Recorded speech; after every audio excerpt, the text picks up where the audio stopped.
मैं सुन लई है जी, मैं गुरबिलास पातशाही 6वीं लफज बलफज पढ़ी है। मैं दावे नाल कह रहा ये ले आउण, हुण ले आउण, फिर किसी वेले ले आउण।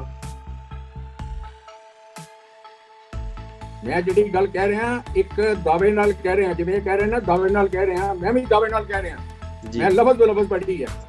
अगर इस खड़ा साहब बारे या जिन्होंने अज असीं अकाल तख्त साहब कह रहे हैं, इहदे बारे अकाल तख्त लफज आया होवे, मैनूं दिखा दे। मैनूं उहदे बारे नहीं पता, जिहदा मैनूं पता नहीं, मैं उहदे दावे नहीं पता, मैं उहदे बारे वैसे नहीं करदा। तुहाडे कोल हैगा कोई इहो जिहा ते उहदी फोटो ही विखा छड्डना। मैं तुहानूं सिक्का दिखा सकना। हाँ दिखा दे, ठीक है, रिकॉर्ड दिखा सकना। ठीक है, आया होएगा, जो होएगा मैं अपने आप नूं करैक्ट कर लांगा। मेरे कोल अज भी ਉਹ ਇਹਨਾਂ ਦੀ चिट्ठी भी पई है ते मैं अपनी ਜਿਹੜਾ जवाब दिता, मैं हर एक पॉइंट ਦੇ ਇਹਨਾਂ ਨੂੰ ਦੱਸਿਆ। मैं ਤੁਹਾਨੂੰ दावे नाल कह रहा, मैं पढ़िया, मैनूं पढ़ दसो पेज, मैं हुणे कट के लियाना। चलो मेरी लाइब्रेरी ਦੇ ਵਿੱਚ ਪਈ ਹੈ ਗੁਰਬਿਲਾਸ ਪਾਤਸ਼ਾਹੀ 'ਚ, मैं हुणे कट के लियाना। और जसपाल सिंह जी ਜਿਹੜੀ मैं गल कह रहा, जिथे मर्जी ਇਹਨੂੰ कन्फर्म कर लेना। और ਇਹ ਮੇਰੇ ਹੱਥ ਵਿੱਚ ਸਿੱਕਾ 1786 ਹੈ ਜਿਹੜਾ ਅੰਮ੍ਰਿਤਸਰ ਦੀ ਟਕਸਾਲ ਤੋਂ ਨਿਕਲਿਆ। और ਇਹਨਾਂ ਸਿੱਕਿਆਂ ਬਾਰੇ ਮੈਂ ਮਿਊਜ਼ੀਅਮ, ਬ੍ਰਿਟਿਸ਼ ਨੈਸ਼ਨਲ ਮਿਊਜ਼ੀਅਮ ਨੂੰ ਕੰਸਲਟ ਕੀਤਾ और ਉਹਨਾਂ ਦਾ ਲਿਖਤੀ ਮੇਰੇ ਕੋਲੋਂ ਲੈਟਰ ਪੇ correspondence ਪਈ ਹੈ, ਜਿਹਦੇ ਵਿੱਚ ਉਹਨਾਂ ਨੇ ਇਹ ਸਿੱਕੇ ਅਪਰੂਵ ਕੀਤੇ और ਇਹ ਵੀ ਦੱਸਿਆ ਕਿ ਇਹਨਾਂ ਦੇ ਸਾਹਮਣੇ ਬੰਨੇ ਕੀ ਲਿਖਿਆ ਤੇ ਪਿਛਲੇ ਬੰਨੇ ਕੀ ਲਿਖਿਆ। ਸਰ ਮੈਂ ਪੜ੍ਹ ਕੇ ਕਹਿ ਰਿਹਾ, ਹੁਣ ਤੁਸੀਂ ਪੜ੍ਹ ਲੈਣਾ ਨਾ, ਤੁਹਾਨੂੰ ਕਿਹਾ ਗੁਰਮਤੇ ਦੀ ਮੱਤ ਪੜ੍ਹ ਲੈਣਾ, ਜਸਪਾਲ ਜੀ ਪੜ੍ਹ ਲੈਣਗੇ ਗੁਰਮਤੇ ਦੀ ਮੱਤ ਆਖਰੀ ਚ। ਨਹੀਂ ਸਰ, ਜਿੰਨਾ ਸਤਿ ਸ੍ਰੀ ਅਕਾਲ ਜੀ, ਮੈਂ ਜਸਪਾਲ ਸਿੰਘ ਤੇ ਸਵਾਗਤ ਹੈ ਸਾਰਿਆਂ ਦਾ ਬ੍ਰੇਨ ਔਨ ਟੀਵੀ ਤੇ।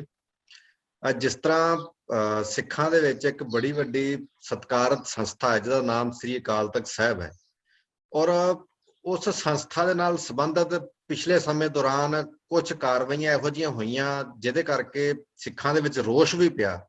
ਔਰ ਇਸ ਰੋਸ਼ ਕਾਰਨ ਬਹੁਤ ਸਾਰੇ ਜਿਹੜੇ ਲੋਕ ਸੀ ਉਸ ਜਿਹੜੀ ਸੰਸਥਾ ਸੀ ਅਕਾਲ ਤਖਤ ਸਾਹਿਬ ਦੀ, ਉਹਨੂੰ ਹੀ ਚੈਲੰਜ ਕਰਨ ਲੱਗ ਪਏ। ਹੁਣ ਇਹ ਚੈਲੰਜ ਕਿੰਨਾ ਕੁ ਠੀਕ ਹੈ, ਕਿੰਨਾ ਕੁ ਗਲਤ ਹੈ, ਇਹਦੇ ਬਾਰੇ ਆਪਾਂ ਵਿਚਾਰ ਕਰਾਂਗੇ। ਪਰ ਉਸ ਤੋਂ ਪਹਿਲਾਂ ਜਿਹੜਾ ਇੱਕ ਪੱਖ ਦਿੱਤਾ ਜਾਂਦਾ ਹੈ ਕਿ ਅਕਾਲ ਤਖਤ ਸਾਹਿਬ ਇੱਕ ਥੜਾ ਹੈ, ਜਾਂ ਉਹਦਾ ਨਾਮ ਅਕਾਲ ਬੁੰਗਾ ਹੈ, ਅਕਾਲ ਤਖਤ ਸਾਹਿਬ ਨਹੀਂ ਹੈਗਾ। ਜਾਂ ਸਾਡੇ ਕੁਝ ਜਿਹੜੇ ਸੱਜਣ ਨੇ ਉਹ ਇਹ ਵੀ ਦਲੀਲ ਦਿੰਦੇ ਨੇ ਕਿ ਜਦੋਂ ਪੁਰਾਣੇ ਸਮੇਂ ਦੇ ਵਿੱਚ ਕੋਈ ਹੁਕਮਨਾਮਾ ਸੁਣਾਉਣਾ ਹੁੰਦਾ ਸੀ ਜਾਂ ਕੌਮ ਨੂੰ ਕੋਈ ਸੇਧ ਦੇਣੀ ਹੁੰਦੀ ਸੀ ਤਾਂ ਸੰਗਤ ਦੇ ਵਿੱਚੋਂ ਟੈਂਪਰੇਰੀ ਤੌਰ ਤੇ, ਵਕਤੀ ਤੌਰ ਤੇ ਇਹ ਕਿਸੇ ਬੰਦੇ ਨੂੰ ਚੁਣ ਲਿਆ ਜਾਂਦਾ ਸੀ, ਔਰ ਜਿੰਨਾ ਚਿਰ ਉਹਦੀ ਲੋੜ ਹੁੰਦੀ ਸੀ ਉਹਨਾਂ ਚਿਰ ਉਹਦਾ ਹੁਕਮਨਾਮਾ ਸੁਣ ਕੇ ਜਾਂ ਜੋ ਵੀ ਗੱਲਬਾਤ ਪ੍ਰੋਸੈਸ ਸਾਰਾ ਹੁੰਦਾ ਸੀ, ਉਸ ਤੋਂ ਬਾਅਦ ਉਹ ਜਿਹੜਾ ਅਹੁਦਾ ਸੀ ਖਤਮ ਕਰ ਦਿੱਤਾ ਜਾਂਦਾ ਸੀ। ਲੇਕਿਨ ਅੱਜ ਦੇ ਸੰਦਰਭ ਦੇ ਵਿੱਚ ਆਪਾਂ ਦੇਖੀਏ ਤਾਂ ਇਹ ਪਤਾ ਨਹੀਂ ਹੁਣ ਗੱਲ ਕਿੰਨੀ ਕੁ ਵਾਜਬ ਹੈ, ਲੇਕਿਨ ਚਾਹੇ ਆਪਾਂ ਕਿਸੇ ਵੀ ਸੰਸਥਾ ਦੀ ਗੱਲ ਕਰ ਲਈਏ, UNO ਹੈ ਜਾਂ ਕੋਈ ਵੀ ਸੰਸਥਾ ਹੈ, ਕਿਸੇ ਦੇਸ਼ ਦਾ ਰਾਸ਼ਟਰਪਤੀ ਵੀ ਹੈ, ਲੇਕਿਨ ਉਹਦੇ ਕਦੇ ਏਦਾਂ ਨਹੀਂ ਹੁੰਦਾ ਵੀ ਤੁਸੀਂ ਇਮੀਡੀਏਟਲੀ ਕੋਈ ਬੰਦੇ ਨੂੰ ਸਿਲੈਕਟ ਕਰੋ ਔਰ ਉਸ ਤੋਂ ਬਾਅਦ ਤੁਸੀਂ ਕਹਿ ਦੋ ਕਿ ਉਹ ਸੰਗਤ ਦਾ ਪਾਰਟ ਬਣ ਗਿਆ ਸੀ, ਉਹਦੀ ਕੋਈ ਹੋਂਦ ਨਹੀਂ ਰਹਿ ਗਈ। ਸੋ ਇਹ ਆਪਣੇ ਆਪ ਦੇ ਵਿੱਚ ਹੀ ਕਿਤੇ ਨਾ ਕਿਤੇ ਹਾਸੋਹੀਣੀ ਗੱਲ ਲੱਗਦੀ ਹੈ ਕਿ ਜਿਹੜਾ ਲੀਡਰ ਹੈ ਉਹ ਅਕਾਲ ਤਖਤ ਸਾਹਿਬ ਦਾ ਜਥੇਦਾਰ ਹੋ ਸਕਦਾ ਸੀ ਜਾਂ ਨਹੀਂ ਹੋ ਸਕਦਾ ਸੀ। ਇਹਦੀਆਂ ਵੀ ਆਪਾਂ ਗੱਲਾਂ ਕਰਾਂਗੇ, ਕਿਉਂਕਿ ਜੇ ਆਪਾਂ ਹੁਣ ਸਾਰੀ ਕੌਮ ਇਸ ਟਾਈਮ ਕਹਿ ਰਹੀ ਕਿ ਸਿੱਖਾਂ ਦੇ ਕੋਲ ਕੋਈ ਲੀਡਰ ਨਹੀਂ ਹੈਗਾ, ਫਿਜ਼ੀਕਲੀ ਸਰੀਰਕ ਤੌਰ ਤੇ ਕੋਈ ਲੀਡਰ ਨਹੀਂ ਹੈਗਾ। ਹਾਲਾਂਕਿ ਸਾਡੇ ਲੀਡਰ ਜਿਹੜੇ ਗੁਰੂ ਗ੍ਰੰਥ ਸਾਹਿਬ ਹੈਗੇ ਨੇ, ਲੇਕਿਨ ਜੇ ਆਪਾਂ ਉਦਾਂ ਗੱਲ ਕਰੀਏ ਤਾਂ ਸਾਡੇ ਕੋਲ ਇੱਕ ਸਿੱਖਾਂ ਦਾ ਰੋਸ਼ ਹੈ ਕਿ ਕੋਈ ਲੀਡਰ ਨਹੀਂ ਹੈਗਾ। ਤਾਂ ਕਿਉਂ ਨਾ ਇਹ ਲੀਡਰ ਸ੍ਰੀ ਅਕਾਲ ਤਖਤ ਸਾਹਿਬ ਦਾ ਜਥੇਦਾਰ ਹੋਵੇ ਜੋ ਪੰਥ ਦੀ ਰਹਿਨੁਮਾਈ ਕਰੇ ਔਰ ਪੰਥ ਵੱਲੋਂ ਚੁਣਿਆ ਜਾ ਸਕੇ। ਸੋ ਇਹ ਸਾਰੇ ਸੰਦਰਭ ਦੇ ਉੱਪਰ ਗੱਲ ਕਰਾਂਗੇ। ਸਭ ਤੋਂ ਪਹਿਲਾਂ ਜਿਹੜੇ ਸਾਡੇ ਪਾਰਟਿਸਪੈਂਟ ਨੇ, ਸਰਦਾਰ ਰਜਿੰਦਰ ਸਿੰਘ ਜੀ ਜੋ ਸ਼੍ਰੋਮਣੀ ਖਾਲਸਾ ਪੰਚਾਇਤ ਦੇ ਕਨਵੀਨਰ ਨੇ, ਭਾਈ ਹਰਦੇਵ ਸਿੰਘ ਜੰਮੂ ਜੀ ਜੰਮੂ ਤੋਂ ਨੇ, ਜੋ ਕਾਫੀ ਸਮੇਂ ਤੋਂ ਲਿਖਦੇ ਤੇ ਬੋਲਦੇ ਆ ਰਹੇ ਨੇ ਸਿੱਖ ਕੌਮ ਦੇ ਪੱਖ ਦੇ ਵਿੱਚ। ਸੋ ਮੈਂ ਦੋਨਾਂ ਪਾਰਟਿਸਪੈਂਟਸ ਦਾ ਸਵਾਗਤ ਕਰਦਾ। ਸਰ ਜੀ ਵਾਹਿਗੁਰੂ ਜੀ ਕਾ ਖਾਲਸਾ, ਵਾਹਿਗੁਰੂ ਜੀ ਕੀ ਫਤਿਹ ਜੀ। ਸਰ ਸਵਾਲ ਇਹ ਹੈ ਕਿ ਜਿਵੇਂ ਸ੍ਰੀ ਅਕਾਲ ਤਖਤ ਸਾਹਿਬ ਦੀ ਹੋਂਦ ਹਿਸਟਰੀ ਵਿੱਚ ਆਪਾਂ ਪੜ੍ਹਦੇ ਹਾਂ ਤਾਂ 6ਵੇਂ ਪਾਤਸ਼ਾਹ ਤੋਂ ਉਸ ਦੀ ਹੋਂਦ ਜਿਹੜੀ ਹੈ ਸਾਹਮਣੇ ਉੱਪਰ ਕੇ ਆਉਂਦੀ ਵੀ 6ਵੇਂ ਪਾਤਸ਼ਾਹ ਨੇ ਅਕਾਲ ਤਖਤ ਸਾਹਿਬ ਦੀ ਸਥਾਪਨਾ ਕੀਤੀ। ਲੇਕਿਨ ਨਾਲ ਦੀ ਨਾਲ ਬਹੁਤ ਸਾਰੇ ਸਵਾਲ ਇਹ ਵੀ ਹੋ ਜਾਂਦੇ ਨੇ ਕਿ 6ਵੇਂ ਪਾਤਸ਼ਾਹ ਨੇ ਇੱਕ ਥੜਾ ਬਣਾਇਆ ਸੀ, ਜਾਂ ਅੱਜ ਦੇ ਸੰਦਰਭ ਦੇ ਵਿੱਚ ਬਹੁਤ ਸਾਰੇ ਲੋਕ ਕਹਿੰਦੇ ਨੇ ਕਿ ਅਕਾਲ ਤਖਤ ਸਾਹਿਬ ਨਾਂ ਦੀ ਕੋਈ ਸੰਸਥਾ ਹੈ ਹੀ ਨਹੀਂ ਹੈ। ਔਰ ਦੂਸਰਾ ਸਵਾਲ ਇਹ ਵੀ ਹੈ ਕਿ ਕੀ ਅਕਾਲ ਤਖਤ ਸਾਹਿਬ ਹੈ ਜਾਂ ਉਹ ਅਕਾਲ ਬੁੰਗਾ ਹੈ, ਕਿਉਂਕਿ ਬਹੁਤ ਸਾਰੇ ਲੋਕ ਕਹਿੰਦੇ ਨੇ ਕਿ ਉਹ ਅਕਾਲ ਤਖਤ ਨਹੀਂ ਹੈ, ਸਿਰਫ ਅਕਾਲ ਬੁੰਗਾ ਹੈ। ਸੋ ਇਹ ਮੇਰਾ ਸਵਾਲ। ਸਭ ਤੋਂ ਪਹਿਲਾਂ ਆਪਾਂ ਸਰਦਾਰ ਰਜਿੰਦਰ ਸਿੰਘ ਜੀ ਨੂੰ ਇਨਵਾਈਟ ਕਰਦੇ ਹਾਂ ਕਿ ਉਹ ਇਸ ਬਾਰੇ ਆਪਣੇ ਵਿਚਾਰ ਰੱਖਣ। ਜਸਪਾਲ ਸਿੰਘ ਜੀ, ਜਿਹੜਾ ਤੁਸੀਂ टॉपिक लिया है बड़ा सेंसिटिव टॉपिक है जी, लेकिन सब ਮਹੱਤਵਪੂਰਨ ਵੀ ਬਹੁਤ ਹੈ। ਕੌਮ ਨੂੰ ਇਹਦੇ ਬਾਰੇ ਜਾਣਨਾ ਸਮਝਣਾ ਬੜਾ ਜ਼ਰੂਰੀ ਹੈ। ਸੋ ਇੱਕ ਅੱਛੀ ਗੱਲ ਹੈ, ਤੁਸੀਂ ਇੱਕ ਅੱਛਾ ਟੌਪਿਕ ਜਿਹੜਾ ਲਿਆ। ਤੁਸੀਂ ਹੁਣੇ ਇੱਕ ਐਗਜ਼ਾਮਪਲ ਦਿੱਤੀ ਸੀ ਕਿ ਦੁਨੀਆ ਦੇ ਵਿੱਚ ਜਿੰਨੇ ਵੀ ਸਿਸਟਮ ਨੇ, ਜੀ ਮੰਨ ਲਓ ਕਿ ਪ੍ਰੈਜ਼ੀਡੈਂਟ ਚੁਣਿਆ ਜਾਂਦਾ ਹੈ ਤੇ ਉਹ ਇੱਕ ਫਿਕਸ ਟਰਮ ਲਈ ਚੁਣਿਆ ਜਾਂਦਾ, ਉਹ 5 ਸਾਲ ਲਈ ਪ੍ਰੈਜ਼ੀਡੈਂਟ ਹੈ ਤੇ ਫਿਰ ਉਹ 5 ਸਾਲ ਬਾਅਦ ਹੀ ਹਟੇਗਾ, ਉਹ ਪਹਿਲਾਂ ਨਹੀਂ ਹਟਾਇਆ ਜਾਂਦਾ। ਇਹ ਨਹੀਂ ਹੁੰਦਾ ਵੀ ਉਹ ਮੁੜ ਕੇ ਆਮ ਆਦਮੀ ਬਣ ਗਿਆ, ਜਾਂ ਹੋਰ ਕੋਈ ਅਹੁਦਾ ਪ੍ਰਾਈਮ ਮਿਨਿਸਟਰ ਦਾ ਲੈ ਲਓ ਜਾਂ ਕੁਛ ਵੀ ਲੈ ਲਓ। ਹਾਂਜੀ ਹਾਂਜੀ ਹਾਂਜੀ ਅਸੀਂ ਜਿਹੜੀ ਗੱਲ ਕਰ ਰਹੇ ਹਾਂ ਨਾ, ਸਿੱਖ ਸੰਦਰਭ ਦੇ ਵਿੱਚ ਕਰ ਰਹੇ ਹਾਂ। ਜੀ ਔਰ ਸਿੱਖ ਸੰਦਰਭ ਜਿਹੜਾ ਹੈ ਉਹ ਸਿੱਖ ਸਿਧਾਂਤਾਂ ਦੇ ਵਿੱਚੋਂ ਪੈਦਾ ਹੁੰਦਾ ਹੈ। ਜੀ ਅਸੀਂ ਦੁਨਿਆਵੀ ਤੌਰ ਤੇ ਉਹ ਕੀ ਹੁੰਦਾ ਹੈ ਉਹਦੇ ਨਾਲ ਸੰਬੰਧਿਤ ਨਹੀਂ ਆ। ਜੀ ਅਸੀਂ ਇਸ ਗੱਲ ਨਾਲ ਹਾਂ ਕਿ ਸਿੱਖ ਸੰਦਰਭ ਕੀ ਹੈ। ਜੀ ਜਿੱਥੋਂ ਤੱਕ ਸਵਾਲ ਹੈ ਅਕਾਲ ਤਖਤ ਸਾਹਿਬ ਦੀ ਹੋਂਦ ਦਾ, ਉਹਦੇ ਬਾਰੇ ਮੈਂ ਕੋਈ ਕਿੰਤੂ ਨਹੀਂ ਕਰ ਰਿਹਾ।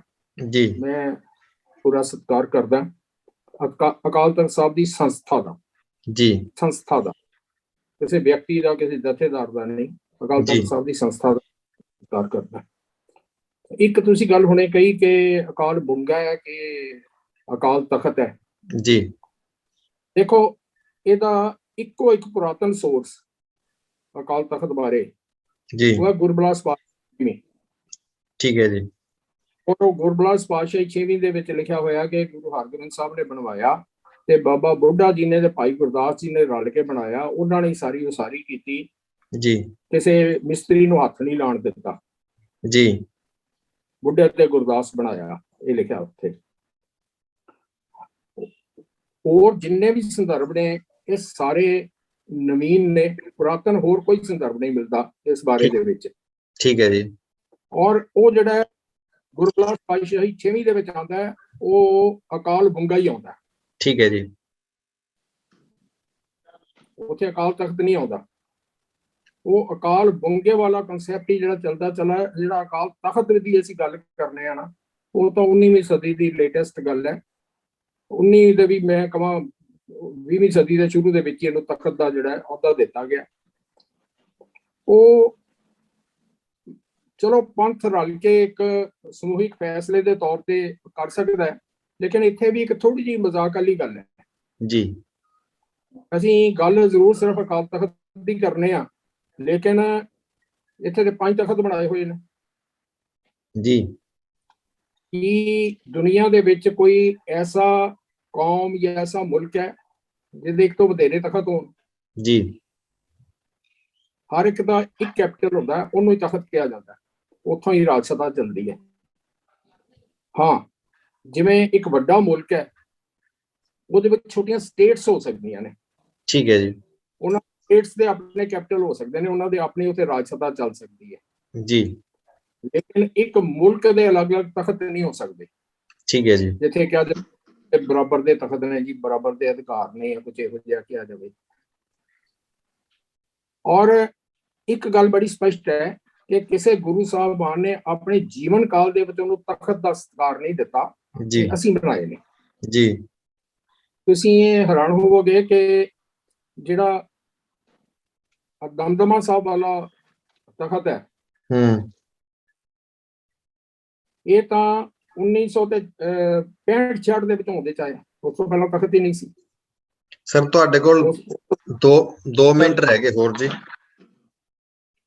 ਉਸ ਵੇਲੇ ਤਾਂ ਇਹ 4 ਹੀ ਤਖਤ ਸਨ, ਜਿਸ ਵੇਲੇ ਅਸੀਂ ਅੱਜ ਗੱਲ ਕਰਨੇ ਆ 5 ਤਖਤ ਨੇ ਤੇ 5 ਤਖਤਾਂ ਦੇ ਜਥੇਦਾਰ ਜਿਹੜੇ ਨੇ ਸਾਰੇ ਫੈਸਲੇ ਲੈਣ ਦੇ ਅਧਿਕਾਰ ਉਹਨਾਂ ਕੋਲ ਦਿੱਤੇ ਹੋਏ ਨੇ। ਤੇ ਉਸ ਵੇਲੇ ਜਿਸ ਵੇਲੇ ਤਖਤ ਹੀ 4 ਸਨ, ਫਿਰ ਉਸ ਵੇਲੇ ਕਿਹਦੇ ਕੋਲ ਸੀ ਉਹ ਅਧਿਕਾਰ? ਜੀ। ਇਹਦਾ ਜਿਸ ਵੇਲੇ ਇਹਨੂੰ ਅਸੀਂ ਮਾਨਤਾ ਤਖਤ ਦੇ ਤੌਰ ਤੇ ਪੰਥ ਨੇ ਦਿੱਤੀ ਜਾਂ ਕੌਮ ਦੇ ਲੀਡਰਾਂ ਨੇ ਦਿੱਤੀ, ਇਹਦਾ ਮਤਲਬ ਹੈ ਤਖਤ ਵੀ ਜਿਹੜੇ ਨੇ ਉਹ ਸਾਡੇ ਲੀਡਰਾਂ ਦੇ ਹੀ ਥਾਪੇ ਹੋਏ ਨੇ। ਜੀ। ਗੁਰੂ ਗੋਬਿੰਦ ਸਿੰਘ ਮਹਾਰਾਜ ਪਟਨਾ ਤੋਂ ਜਨਮ ਤੋਂ ਬਾਅਦ 7 ਸਾਲ ਦੀ ਉਮਰ ਦੇ ਵਿੱਚ ਇੱਧਰ ਆ ਗਏ ਸਨ। ਜੀ। ਮੁੜ ਕੇ ਉੱਧਰ ਜਾਣਾ ਉਹਨਾਂ ਦਾ ਸਮਾਂ ਨਹੀਂ ਬਣਿਆ। ਇਹਦਾ ਮਤਲਬ ਹੈ ਉਹਨੂੰ ਬਾਅਦ ਦੇ ਵਿੱਚ ਤਖਤ ਦਾ ਜਿਹੜਾ ਸਤਿਕਾਰ ਦਿੱਤਾ ਅਸੀਂ ਕੌਮੀ ਤੌਰ ਤੇ ਦਿੱਤਾ। ਨੰਦੇੜ ਸਾਹਿਬ ਜਦੋਂ ਉਹਨਾਂ ਨੇ ਅਕਾਲ ਪਲਾਣਾ ਕੀਤਾ ਤੇ ਅਕਾਲ ਪਿਆਣਾ ਕਰਨ ਦੇ ਸਮੇਂ ਤੱਕ ਉਹਨਾਂ ਨੇ ਕੋਈ ਉਹਨੂੰ ਤਖਤ ਨਹੀਂ ਸੀ ਅਨਾਉਂਸ ਕੀਤਾ, ਉਹ ਅਸੀਂ ਬਾਅਦ ਦੇ ਵਿੱਚ ਬਣਾਇਆ। ਜੀ।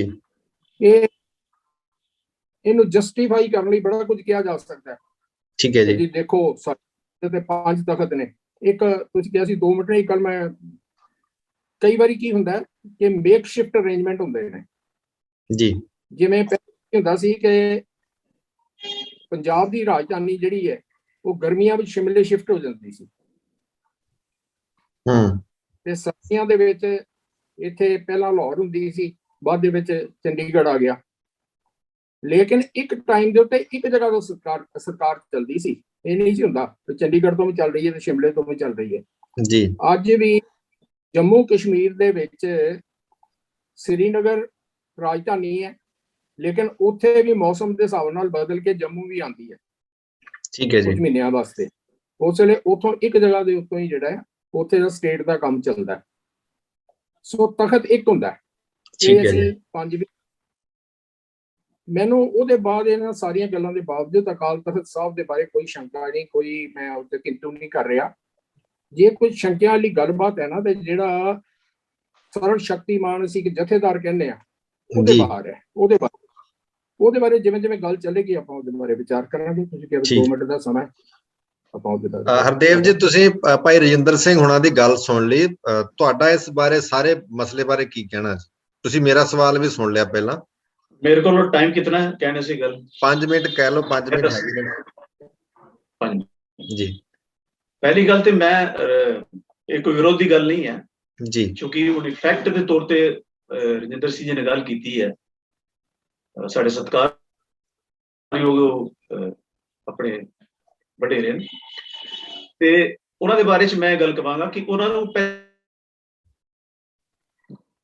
ਇਹਨੂੰ ਮੇਰੀ ਗੱਲ ਨੂੰ ਬੁਰਾ ਨਾ ਮਨਾਣ, ਕਿਉਂਕਿ ਅਸੀਂ ਸਿੱਖ ਹਾਂ, ਸਾਨੂੰ ਸਿੱਖਣ ਦੀ ਜਿਹੜੀ ਤਲਬ ਹੋਣੀ ਚਾਹੀਦੀ ਹੈ। ਉਹ ਆਪਣੇ ਫੈਕਟਸ ਕਰੈਕਟ ਕਰਕੇ ਚੈਨਲ ਤੇ ਆਏਗਾ। ਠੀਕ ਹੈ ਜੀ। ਅਕਾਲ ਬੁੰਗੇ ਦੀ ਗੱਲ ਗੁਰੂ ਬਿਲਾਸ ਪਾਤਸ਼ਾਹੀ 6ਵੀਂ ਵਿੱਚ ਘੱਟ ਹੋਈ ਹੈ, ਅਕਾਲ ਤਖਤ ਦੀ ਜ਼ਿਆਦਾ ਹੋਈ। ਅਕਾਲ ਤਖਤ ਸ਼ਬਦ ਜ਼ਿਆਦਾ ਵਾਰੀ ਵਰਤਿਆ ਗਿਆ। ਹੀ should correct his facts. Second ਗੱਲ ਆਈ ਕਿ ਬੁੰਗਾ ਬਣਿਆ ਬਾਅਦ ਵਿੱਚ। ਪਹਿਲਾਂ ਜਿਹੜਾ ਬਣਿਆ 1606 ਵਿੱਚ ਸਾਰੇ ਇਤਿਹਾਸਕਾਰ ਦੇ ਇੱਕ ਮਤ ਨੇ ਕਿ ਪਹਿਲਾਂ ਥੜਾ ਹੀ ਬਣਿਆ ਸੀ, ਜਿਹਨੂੰ ਤਖਤ ਕਿਹਾ ਗਿਆ। ਉਹਦੇ ਆਲੇ ਦੁਆਲੇ ਬੁੰਗੇ ਦੀ ਸਾਰੀ ਬਿਲਡਿੰਗ ਦੀ ਸਾਰੀ ਬਾਅਦ ਵਿੱਚ ਹੋਈ। ਠੀਕ ਹੈ ਜੀ। ਸੋ ਤਖਤ ਪਹਿਲਾਂ ਬੁੰਗਾ ਬਾਅਦ ਵਿੱਚ ਹੈ। ਠੀਕ ਹੈ ਜੀ। ਜਾਂ ਤੇ ਕੋਈ ਇਹ ਕਹਿ ਦੇਣਾ ਕਿ ਬੁੰਗਾ ਪਹਿਲਾਂ ਬਣ ਗਿਆ ਸੀ, ਤਖਤ ਬਾਅਦ ਵਿੱਚ ਬਣਿਆ ਸੀ, ਤੇ ਗੁਰੂ ਮਹਾਰਾਜ ਦੀ ਗੁਰਤਾ ਦੀ ਰਸਮ ਜਿਹੜੀ ਹੈ ਉਹ ਬਾਅਦ ਵਿੱਚ ਬੁੰਗੇ ਤੇ ਅਸੀਂ ਮੰਨੀਏ ਕਿ ਅਕਾਲ ਬੁੰਗਾ ਸੀ। ਜਦ ਥੜਾ ਪਹਿਲਾਂ ਬਣਿਆ, ਜਿਹਨੂੰ ਅੱਜ ਥੜਾ ਸਾਹਿਬ ਵੀ ਕਿਹਾ ਜਾਂਦਾ, ਹੁਣ ਥੜਾ ਸਾਹਿਬ ਗੁਰੂ ਗ੍ਰੰਥ ਸਾਹਿਬ ਨੂੰ ਪੋਥੀ ਸਾਹਿਬ ਵੀ ਕਿਸੇ ਟਾਈਮ ਕਿਹਾ ਜਾਂਦਾ ਸੀ ਤੇ ਕਿਸੇ ਟਾਈਮ ਆਦਿ ਗ੍ਰੰਥ ਵੀ ਕਿਹਾ ਜਾਂਦਾ ਸੀ। ਜੀ ਜੀ ਜੀ। ਅਗਰ ਅਸੀਂ ਇਹਨਾਂ ਤਰਕਾਂ ਦੇ ਵਿੱਚ ਜਾ ਲੱਗਾਂਗੇ ਕਿ ਪਹਿਲੇ ਕੀ ਕਿਹਾ ਜਾਂਦਾ ਸੀ, ਤੇ ਪਹਿਲਾਂ ਤੇ ਗੁਰੂ ਗੋਬਿੰਦ ਸਿੰਘ ਜੀ ਵੀ ਨਹੀਂ ਸੀ, ਗੋਬਿੰਦ ਰਾਏ ਸਨ। ਗੁਰੂ ਤੇਗ ਬਹਾਦਰ ਜੀ ਦੀ ਤਿਆਗਮਲ ਸਨ, ਤੇ ਕਿਹਾ ਜਿਹਨੂੰ ਅਸੀਂ ਤਿਆਗਮਲ ਕਵਾਂਗੇ। ਸੋ ਇਹ ਜਿਹੜੀ ਗੱਲ ਹੈ ਨਾ, ਇੱਕ ਤੇ ਫੈਕਟਸ ਜਿਹੜੇ ਕਰੈਕਟ ਕਰਨੇ ਚਾਹੀਦੇ। ਮੇਰੀ ਅੱਗੇ ਵੀ ਇਹਨਾਂ ਨਾਲ ਵੀਰ ਜੀ ਨੇ ਇੱਕ ਵਾਰੀ ਵਿਚਾਰ ਹੋਈ ਸੀ ਖੰਡੇ ਦੀ ਪਹੁਲ ਤੇ ਇਹਨਾਂ ਨੂੰ ਮੈਂ ਸਿੱਧ ਕਰਕੇ ਦੱਸਿਆ ਸੀ ਕਿ ਉਹਨਾਂ ਰਹਿਤਨਾਮਿਆਂ ਵਿੱਚ ਵੀ ਖੰਡੇ ਦਾ ਅੰਮ੍ਰਿਤ ਵੀ ਲਿਖਿਆ, ਖੰਡੇ ਦੀ ਪਹੁਲ ਵੀ ਲਿਖਿਆ। ਅਕਾਲ ਬੁੰਗਾ ਵੀ ਕਿਹਾ ਜਾਂਦਾ, ਉਸ ਸਥਾਨ ਨੂੰ ਕੋਈ ਇਤਰਾਜ਼ ਨਹੀਂ ਹੈ, ਲੇਕਿਨ ਅਕਾਲ ਤਖਤ ਵੀ ਕਿਹਾ ਜਾਂਦਾ। ਉਹਨੂੰ ਕਹਿਣਾ ਕਿ ਇਹ ਬਾਅਦ ਦੀ ਇੱਕ ਉਹ ਕਾਰਡ ਹੈ, 19ਵੀਂ ਸ਼ਤਾਬਦੀ ਦੀ ਕਾਰਡ ਹੈ। ਇਹ this is a totally false statement ਜੀ। ਸੈਕੰਡ ਗੱਲ ਆ ਗਈ ਮਿਸਲ ਪੀਰੀਅਡਾਂ ਦੇ ਜਿਹੜੇ ਸਿੱਕੇ 1736 ਦੇ ਵਿੱਚ ਭਾਈ ਮਨੀ ਸਿੰਘ ਜੀ ਦੀ ਸ਼ਹੀਦੀ ਹੁੰਦੀ ਹੈ, ਔਰ ਗੁਰੂ 10ਵੇਂ ਪਾਤਸ਼ਾਹ ਜੀ ਦੇ ਸਮਕਾਲੀ ਨਵਾਬ ਕਪੂਰ ਸਿੰਘ ਉਹਨਾਂ ਦੇ ਹੁੰਦੇ ਹੀ ਜਿਹੜੀਆਂ ਮਿਸਲਾਂ ਨੇ ਔਰ ਜਿਹੜੀ ਸਿੱਖ ਜਿਹੜੀ ਤਾਕਤ ਹੈ ਉਹ ਪੰਜਾਬ ਤੇ ਦੁਬਾਰਾ ਜਿਹੜਾ ਆਪਣਾ ਕੰਟਰੋਲ ਐਸਟੈਬਲਿਸ਼ ਕਰ ਲੈਂਦੀ ਹੈ। ਔਰ ਉਸ ਵੇਲੇ 1775-80 ਦੇ ਲਾਗੇ ਤਾਗੇ ਅਕਾਲ ਤਖਤ ਦੇ ਅੰਮ੍ਰਿਤਸਰ ਦੀ ਟਕਸਾਲ ਤੋਂ ਜਿਹੜੇ ਸਿੱਕੇ ਜਾਰੀ ਕੀਤੇ ਜਾਂਦੇ ਨੇ ਸਿੱਖ ਮਿਸਲਾਂ ਵਰਗੋ, ਉਹਨਾਂ ਸਿੱਕਿਆਂ ਦੇ ਉੱਪਰ ਟਰਮ ਆਉਂਦੀ ਹੈ ਅਕਾਲ ਤਖਤ, ਅਕਾਲ ਬੁੰਗਾ ਨਹੀਂ ਆਉਂਦੀ ਜੀ। ਉਹ ਅਕਾਲ ਤਖਤ ਦੀ ਟਕਸਾਲ ਤੋਂ ਜਾਰੀ ਕੀਤੇ ਗਏ ਸਿੱਕੇ।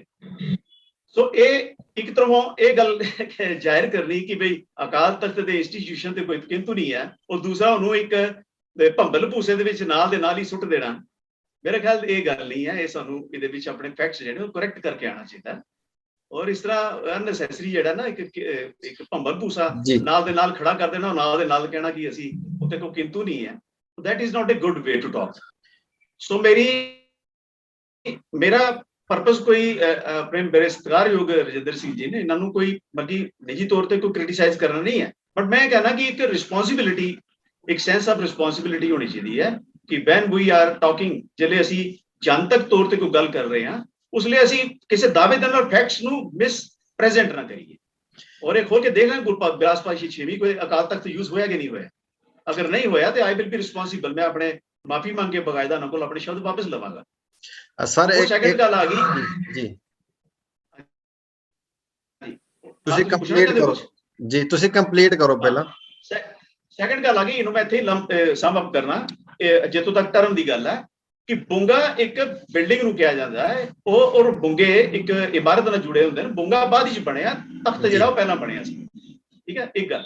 ਸੈਕੰਡ ਆ ਗਿਆ ਜਥੇਦਾਰ ਦੀ, ਜਿੱਥੋਂ ਜਥੇਦਾਰ ਦੀ ਗੱਲ ਹੋਈ ਜੀ, ਤੇ ਇਹ ਗੱਲ ਹੈ ਕਿ ਬਈ ਜਿਹੜੀ ਮਿਸਲ ਕਾਲ ਦੇ ਵਿੱਚ ਵੀ ਜਿਹੜੀ ਰਿਕਾਰਡ ਸਾਨੂੰ ਮਿਲਦੇ ਨੇ 1800 ਦੇ ਲਾਗੇ ਤਾਗੇ ਰਿਟਰਨ, ਜਦੋਂ ਕਿ ਅੰਗਰੇਜ਼ ਵੀ ਜਿਹੜੇ ਨੇ ਉਹ ਇੱਥੇ ਆਏ ਨੇ, ਜਿਨ੍ਹਾਂ ਨੇ ਐਜ਼ ਏ ਵਿਜ਼ਿਟਰ ਆਏ, ਉਹ ਦੇਖਣ ਸੀ ਕਿ ਇੱਥੇ ਕੀ ਹੋ ਰਿਹਾ, ਕਿ ਸਿੱਖ ਕੌਣ, ਇਹਨੂੰ ਜਿਹੜੇ ਜੱਜ ਕਰਨ ਵਾਸਤੇ ਆਏ। ਤਾਂ ਉਸ ਟਾਈਮ ਦਾ ਜਿਹੜਾ ਰਿਕਾਰਡ ਸਾਨੂੰ ਮਿਲਦਾ, ਉਹ ਮਿਲਦਾ ਹੈ ਕਿ ਅਕਾਲ ਤਖਤ ਦੇ ਪਰਿਸਰ, ਦਰਬਾਰ ਸਾਹਿਬ ਦੇ ਪਰਿਸਰ ਵਿੱਚ ਸਰਬਤ ਖਾਲਸਾ ਹੁੰਦਾ ਸੀ, ਔਰ ਉੱਥੇ ਸਰਬਤ ਖਾਲਸਾ ਵਿੱਚ ਜੁੜਨ ਵਾਲੇ ਜਿਹੜੇ ਚੀਫ ਨੇ ਜੀ, ਇਹ ਬੁੰਗੇ ਦੇ ਉੱਥੇ ਲਿਖਿਆ ਕਿ ਇਹ ਟੈਂਪਲ ਆਫ ਅਕਾਲੀਸ, ਅਕਾਲ ਤਖਤ ਨੂੰ ਲਿਖਿਆ ਟੈਂਪਲ ਆਫ ਅਕਾਲੀਸ। ਉਹਨਾਂ ਨੇ ਲਿਖਿਆ, ਉਸ ਅਬਜ਼ਰਵਰ ਨੇ ਲਿਖਿਆ ਕਿ ਜਿਹੜੇ ਵੀ ਚੀਫ ਇਹ ਅਕਾਲੀਸ ਜਿਹੜੇ ਨੇ, ਬੁੰਗੇ ਦੇ ਅਕਾਲੀਸ, ਉਹਨਾਂ ਕੋਲ ਬੜਾ ਡਰਦੇ, ਕੋਈ ਵੀ ਬੰਦਾ ਉਹਨਾਂ ਦੀ ਨਾਰਾਜ਼ਗੀ ਨਹੀਂ ਮੋਲ ਲੈਣਾ ਚਾਹੁੰਦਾ।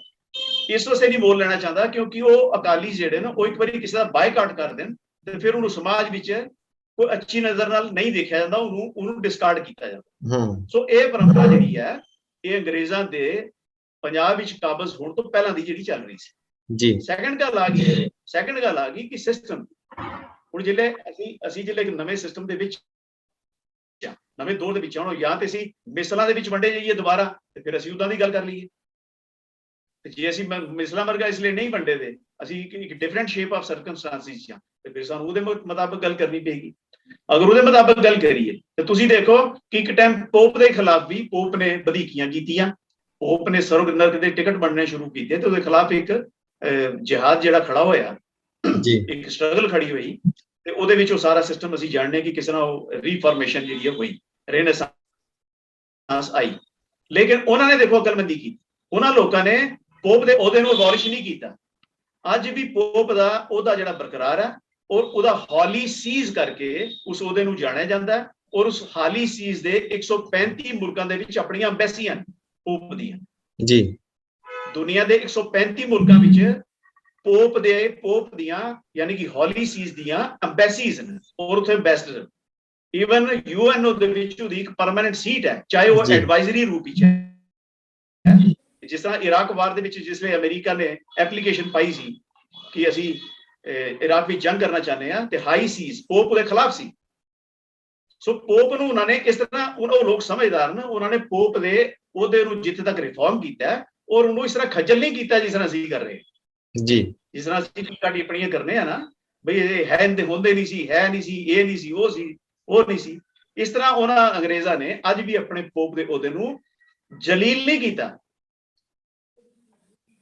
ਹਰਦੇਵ ਜੀ, ਆਪਾਂ ਤੁਹਾਡਾ ਸਮਾਂ ਪੂਰਾ ਹੋ ਗਿਆ, ਲੇਕਿਨ ਆਪਾਂ ਅੱਗੇ ਵਧਦੇ ਭਾਈ ਰਜਿੰਦਰ ਸਿੰਘ ਜੀ ਵੱਲ। ਲੇਕਿਨ ਤੁਹਾਡੇ ਤੇ ਕੁਐਸਚਨ ਇਹ ਵੀ ਹੈ ਕਿ ਜਿਵੇਂ ਭਾਈ ਰਜਿੰਦਰ ਸਿੰਘ ਉਹਨਾਂ ਨੇ ਇਹ ਕਿਹਾ ਕਿ ਅਸੀਂ ਦੂਸਰੇ ਲੋਕਾਂ ਦੀਆਂ ਪਰੰਪਰਾਵਾਂ ਨੂੰ ਜਾਂ ਉਹ ਕਿਵੇਂ ਸੋਚਦੇ ਨੇ ਅਸੀਂ ਉਵੇਂ ਨਹੀਂ ਕਰ ਸਕਦੇ, ਸਾਡਾ ਜਿਹੜਾ ਰਹਿਣੀ ਬਹਿਣੀ, ਸਿੱਖ ਦੀ ਪੰਥਕ ਰਹਿਣੀ, ਸ਼ਖਸੀ ਰਹਿਣੀ, ਸਾਰਾ ਕੁਝ ਵੱਖਰਾ ਫਿਕਸ ਕੀਤਾ ਗਿਆ ਰਹਿਤ ਮਿਰਾਦਾ ਦੇ ਮੁਤਾਬਕ, ਈਵਨ ਕਿ ਗੁਰਬਾਣੀ ਦੇ ਮੁਤਾਬਕ। ਸੋ ਇਹਦੇ ਬਾਰੇ ਆਪਾਂ ਬਾਅਦ ਚੋਂ ਗੱਲ ਕਰਦੇ ਹਾਂ।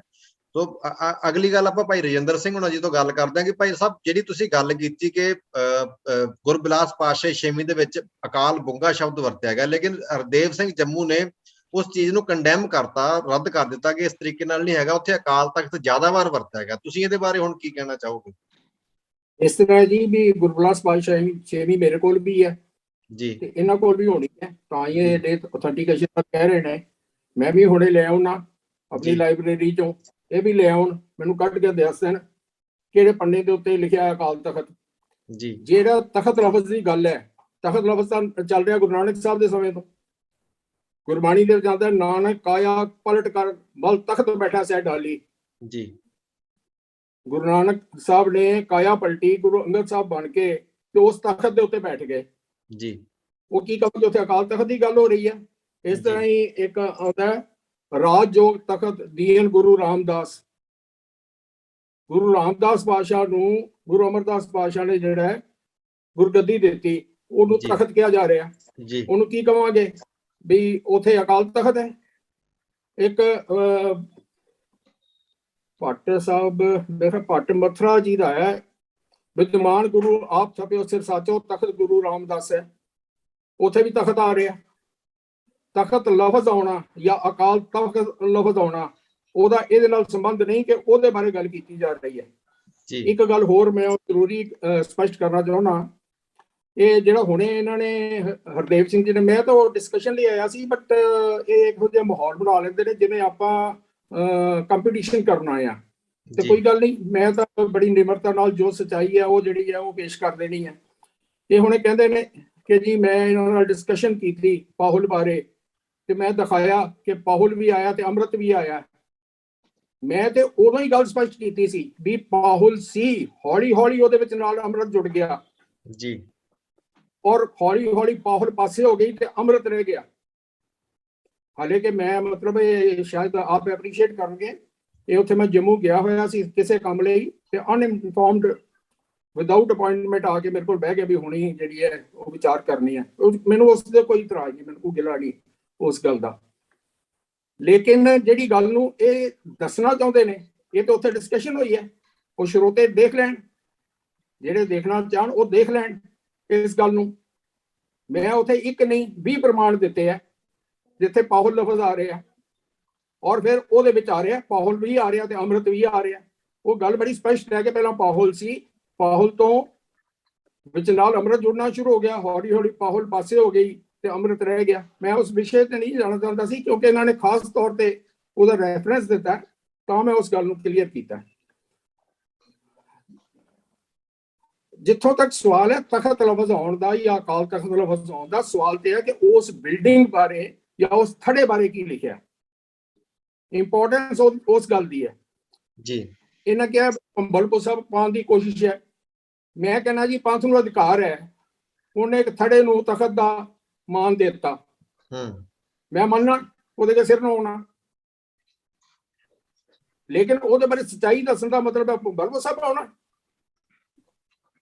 ਕਿਸੇ ਗੱਲ ਦੀ ਸੱਚਾਈ ਤਾਂ ਜਿਹੜੀ ਹੈ ਪਤਾ ਹੋਣੀ ਚਾਹੀਦੀ ਹੈ, ਜੋ ਹਿਸਟੋਰੀਕਲ ਬੈਕਗਰਾਉਂਡ ਹੈ ਉਹ ਪਤਾ ਹੋਣੀ ਚਾਹੀਦੀ ਹੈ। ਉਹ ਭੰਬਲਪੁਰ ਸਾਹਿਬ ਆਉਣਾ ਨਹੀਂ ਹੁੰਦਾ। ਜਿਹੜੀ ਇਹਨਾਂ ਨੇ ਰੈਫਰੈਂਸ ਦਿੱਤਾ ਹੁਣੇ ਕ੍ਰਿਸਚੀਅਨਿਟੀ ਦਾ, ਮੈਂ ਤਾਂ ਪਹਿਲਾਂ ਗੱਲ ਕੀਤੀ ਸੀ ਵੀ ਕੀ ਆਪਾਂ ਗੱਲ ਜਿਹੜੀ ਕਰ ਰਹੇ ਹਾਂ ਸਿੱਖ ਕਨਸੈਪਟ ਦੇ ਵਿੱਚ ਕਰ ਰਹੇ ਹਾਂ ਜਾਂ ਕਿਸੇ ਹੋਰ ਦੁਨਿਆਵੀ ਸਿਸਟਮ ਦੇ ਵਿੱਚ ਕਰ ਰਹੇ ਹਾਂ ਜੀ।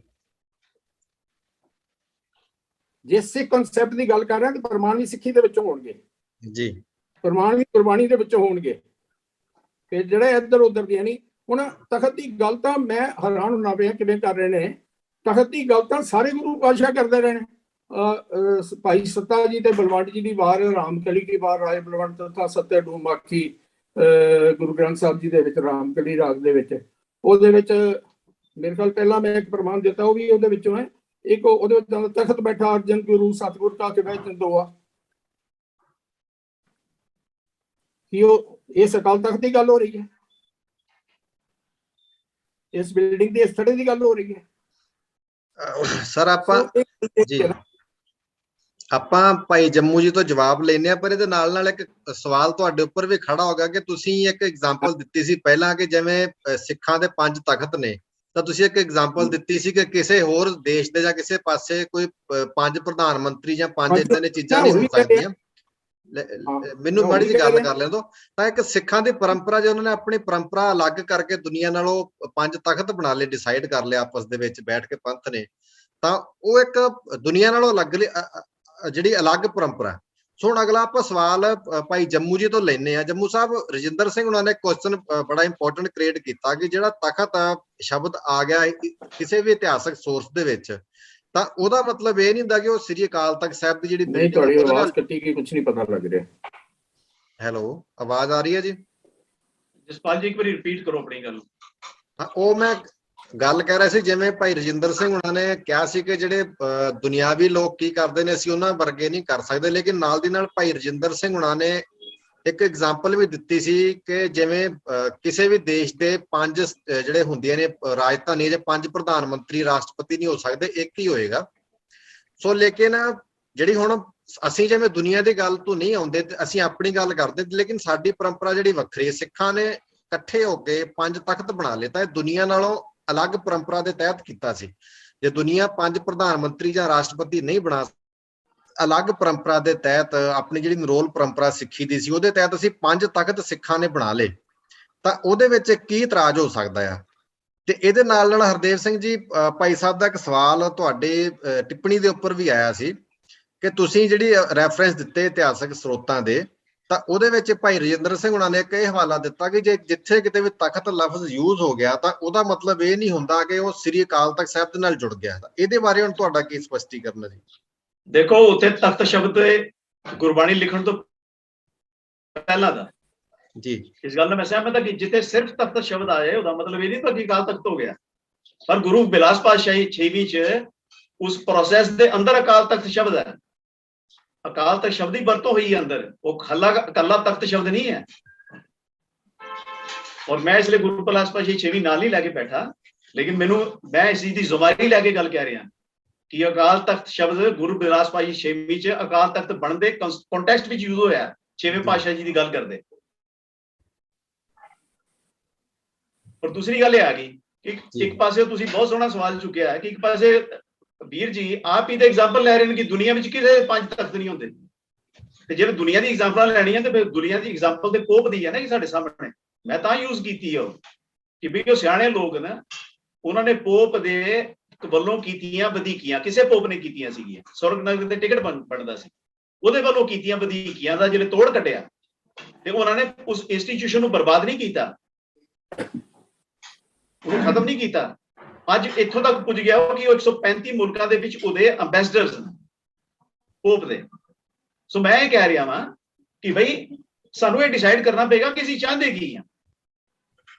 ਅਸੀਂ ਚਾਹੁੰਦੇ ਕੀ ਆ ਕਿ ਵੀ ਅਸੀਂ ਇਹ ਕਹੀਏ ਵੀ ਅਸੀਂ ਕਿੰਤੂ ਵੀ ਨਹੀਂ ਕਰਦੇ, ਔਰ ਅਸੀਂ ਉਹਦੀ ਜਿਹੜੀ ਇੱਕ ਇੱਜ਼ਤ ਔਰ ਉਹਦੀ ਆਬਰੂ ਹੈ ਉਹਨੂੰ ਵੀ ਅਸੀਂ ਇੱਕ ਡਿਸਪਿਊਟ ਦੇ ਵਿੱਚ ਸੁੱਟ ਦਈਏ।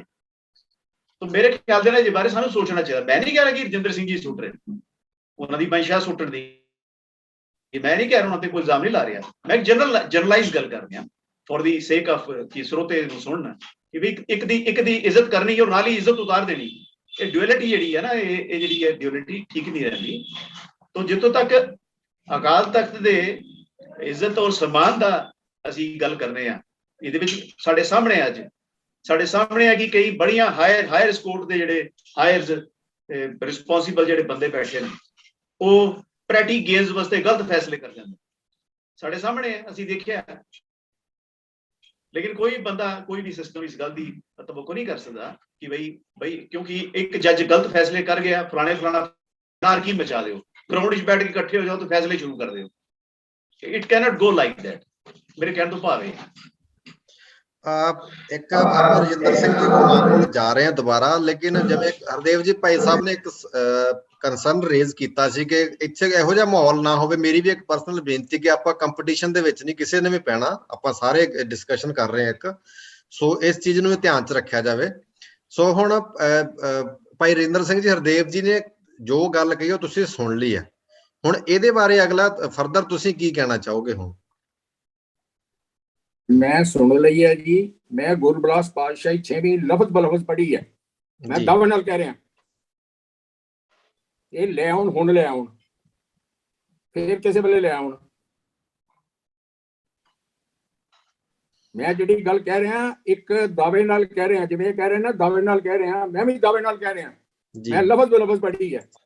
ਅਗਰ ਇਸ ਥੜਾ ਸਾਹਿਬ ਬਾਰੇ ਜਾਂ ਜਿਹਨੂੰ ਅੱਜ ਅਸੀਂ ਅਕਾਲ ਤਖਤ ਸਾਹਿਬ ਕਹਿ ਰਹੇ ਹਾਂ, ਇਹਦੇ ਬਾਰੇ ਅਕਾਲ ਤਖਤ ਲਫ਼ਜ਼ ਆਇਆ ਹੋਵੇ,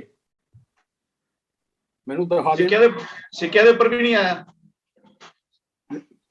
ਹੁਣ ਤੁਸੀਂ ਗੱਲ ਸਿੱਕਿਆਂ ਦੀ ਕਰ ਰਹੇ ਹੋ ਕਿ ਗੁਰੂ ਬਿਲਾਸ ਪਾਤਸ਼ਾਹੀ 6ਵੀਂ ਦੀ ਕਰ ਰਹੇ ਹੋ? ਨਹੀਂ, ਤੁਸੀਂ ਦੱਸੋ ਨਾ। ਤੁਸੀਂ ਕਹਿ ਰਹੇ ਹੋ ਕਿ 19ਵੀਂ ਸ਼ਤਾਬਦੀ ਦਾ ਸ਼ਬਦ ਹੈ, ਤੁਸੀਂ ਇਸੇ ਤੇ ਕਰੋ ਨਾ ਕਿ ਤੁਸੀਂ ਇਹ ਵੀ ਕਹਿ ਰਹੇ ਹੋ ਕਿ ਸਿੱਕਿਆਂ ਤੇ ਵੀ ਨਹੀਂ ਆਇਆ।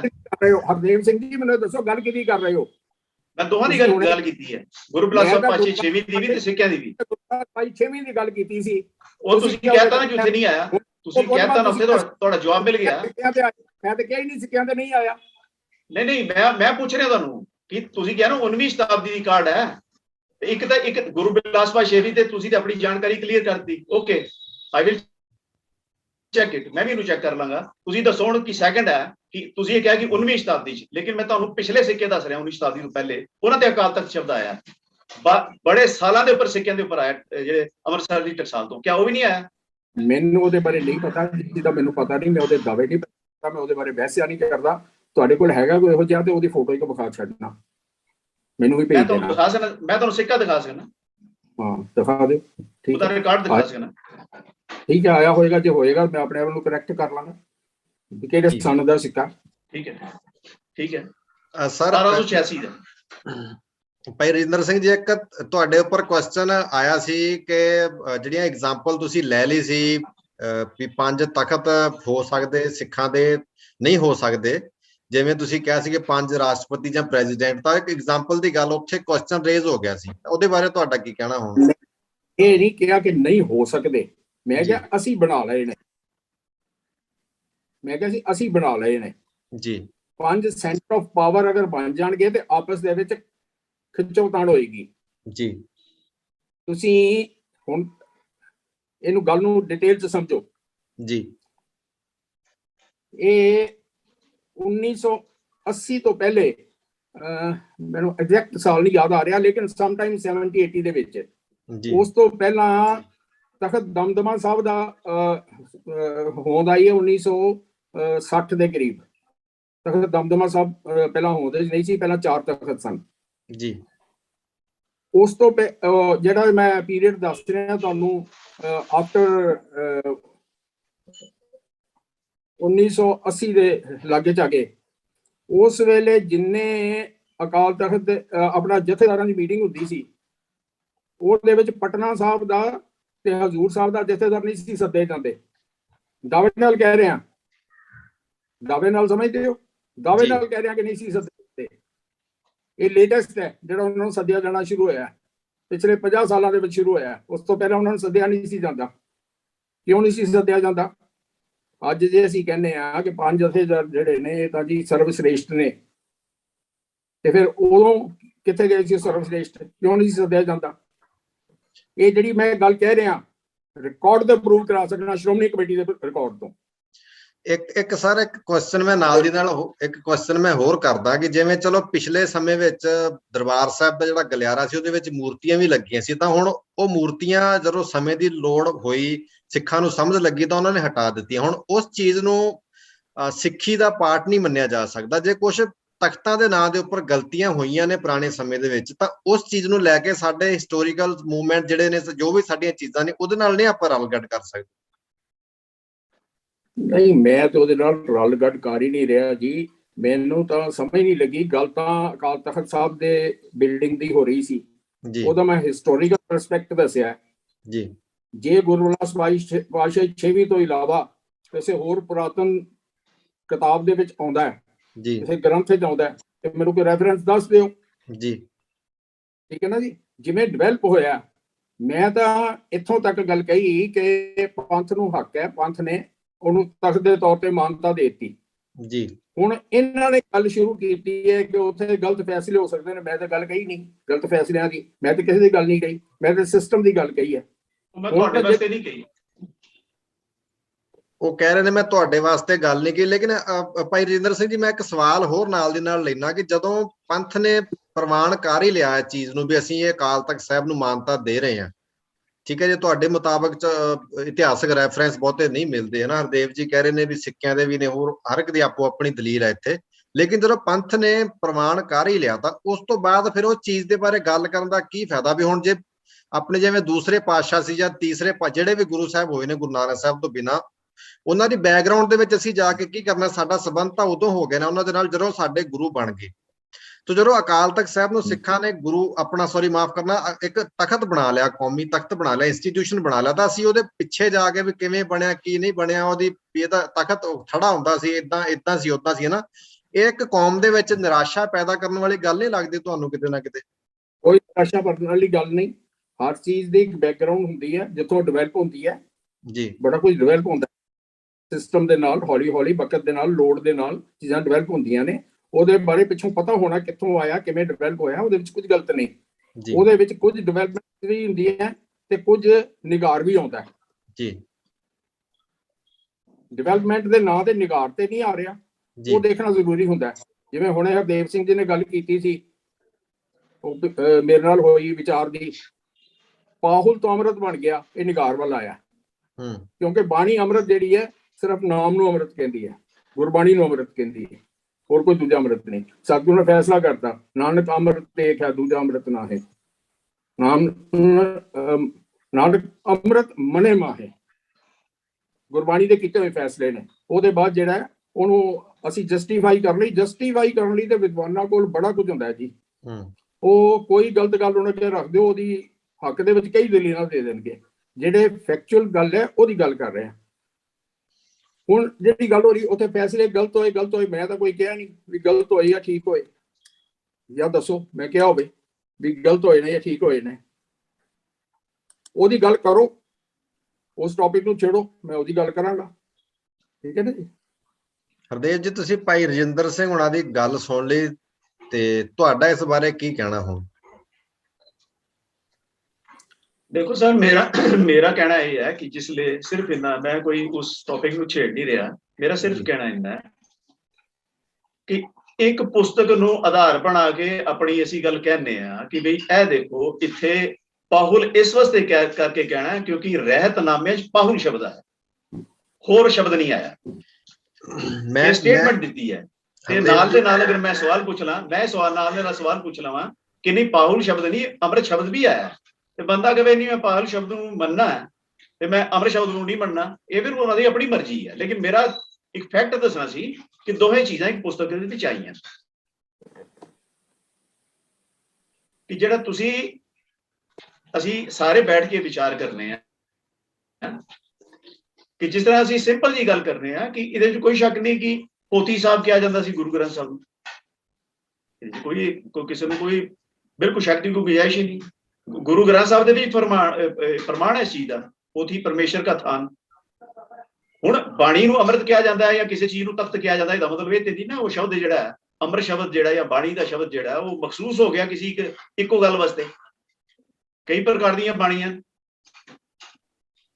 ਸੈਕੰਡ ਗੱਲ ਆ ਗਈ ਕਿ ਉਹ ਜਿਹੜਾ ਸ਼ਬਦ ਨੂੰ ਮਖਸੂਸ ਕਰਨਾ, ਸ਼ਬਦ ਦੀ ਕੰਪਾਰਟਮੈਂਟਲਾਈਜੇਸ਼ਨ ਕਰਨੀ ਹੈ। ਹੁਣ ਗੁਰੂ ਸ਼ਬਦ ਜਿਹੜਾ ਗੁਰੂ ਸ਼ਬਦ, ਇੱਕ ਮਿੰਟ ਮੈਨੂੰ ਮੇਰੀ ਗੱਲ ਕੰਪਲੀਟ ਕਰ ਦਿਓ। ਬਾਣੀ ਦੀ ਗੱਲ ਕਰ ਰਹੇ ਹਾਂ, ਕਿੰਨੀਆਂ ਬਾਣੀਆਂ ਦੀ ਗੱਲ, ਆਪਾਂ ਉਹਨਾਂ ਦੀ ਗੱਲ ਸੁਣ ਲਈਏ, ਫਿਰ ਜੀ। ਨਹੀਂ, ਤਖਤ ਸ਼ਬਦ ਹੋਏ ਜਾਂ ਗੁਰੂ ਸ਼ਬਦ ਹੋਏ, ਦੇਖੋ ਪਰਮੇਸ਼ਵਰ ਸ਼ਬਦ ਸਿੱਖ ਦਾ ਜਿਹੜਾ ਬੇਸਿਕ ਫੰਡਾਮੈਂਟਲ ਹੈ। ਭਾਈ ਰਜਿੰਦਰ ਸਿੰਘ ਜੀ ਏਦਾਂ ਨਾ ਕਿਸੇ ਦੀ ਗੱਲ ਸਮਝ ਨਹੀਂ ਲੱਗਣੀ ਪਲੀਜ਼। ਇਸ ਤੋਂ ਬਾਅਦ ਤੁਹਾਡਾ ਇਹ ਸਮਾਂ ਹੈ, ਤੁਸੀਂ ਆਪਣਾ ਮੇਰੀ ਗੱਲ ਮੈਨੂੰ ਕੰਪਲੀਟ ਕਰ ਦਿਓ। ਆਈ ਰਿਕੁਐਸਟ ਯੂ। ਜੀ ਜੀ ਜੀ। ਮੇਰੇ ਕਹਿਣ ਦਾ ਮਤਲਬ ਇਹ ਹੈ ਕਿ ਗੁਰੂ ਗ੍ਰੰਥ ਸਾਹਿਬ ਵਿੱਚ ਇੱਕ ਪਰਮੇਸ਼ਵਰ ਦੀ ਗੱਲ ਕੀਤੀ ਗਈ ਹੈ ਜੀ, ਲੇਕਿਨ ਭੱਟਾ ਨੇ ਗੁਰੂ ਸਾਹਿਬ ਨੂੰ ਵੀ ਪਰਮੇਸ਼ਵਰ ਦਾ ਰੂਪ ਦੱਸਿਆ। ਸਵਾਲ ਹੈ ਕਿ ਕੰਟੈਕਸਟ ਕੀ ਹੈ? ਪੋਥੀ ਪਰਮੇਸ਼ਵਰ ਦਾ ਥਾਨ। ਹੁਣ ਕੰਟੈਕਸਟ ਕੀ ਹੈ? ਹੁਣ ਇਹਦਾ ਮਤਲਬ परमात्मा एक कहते भट्ट साहब गलत लिख गए या परमात्मा एक कहते परमेश्वर पोथी का थान लफ्ज गलत है। को लफ्जां की इस तरह कंपार्टमेंटलाइजेशन थोड़ी होती है।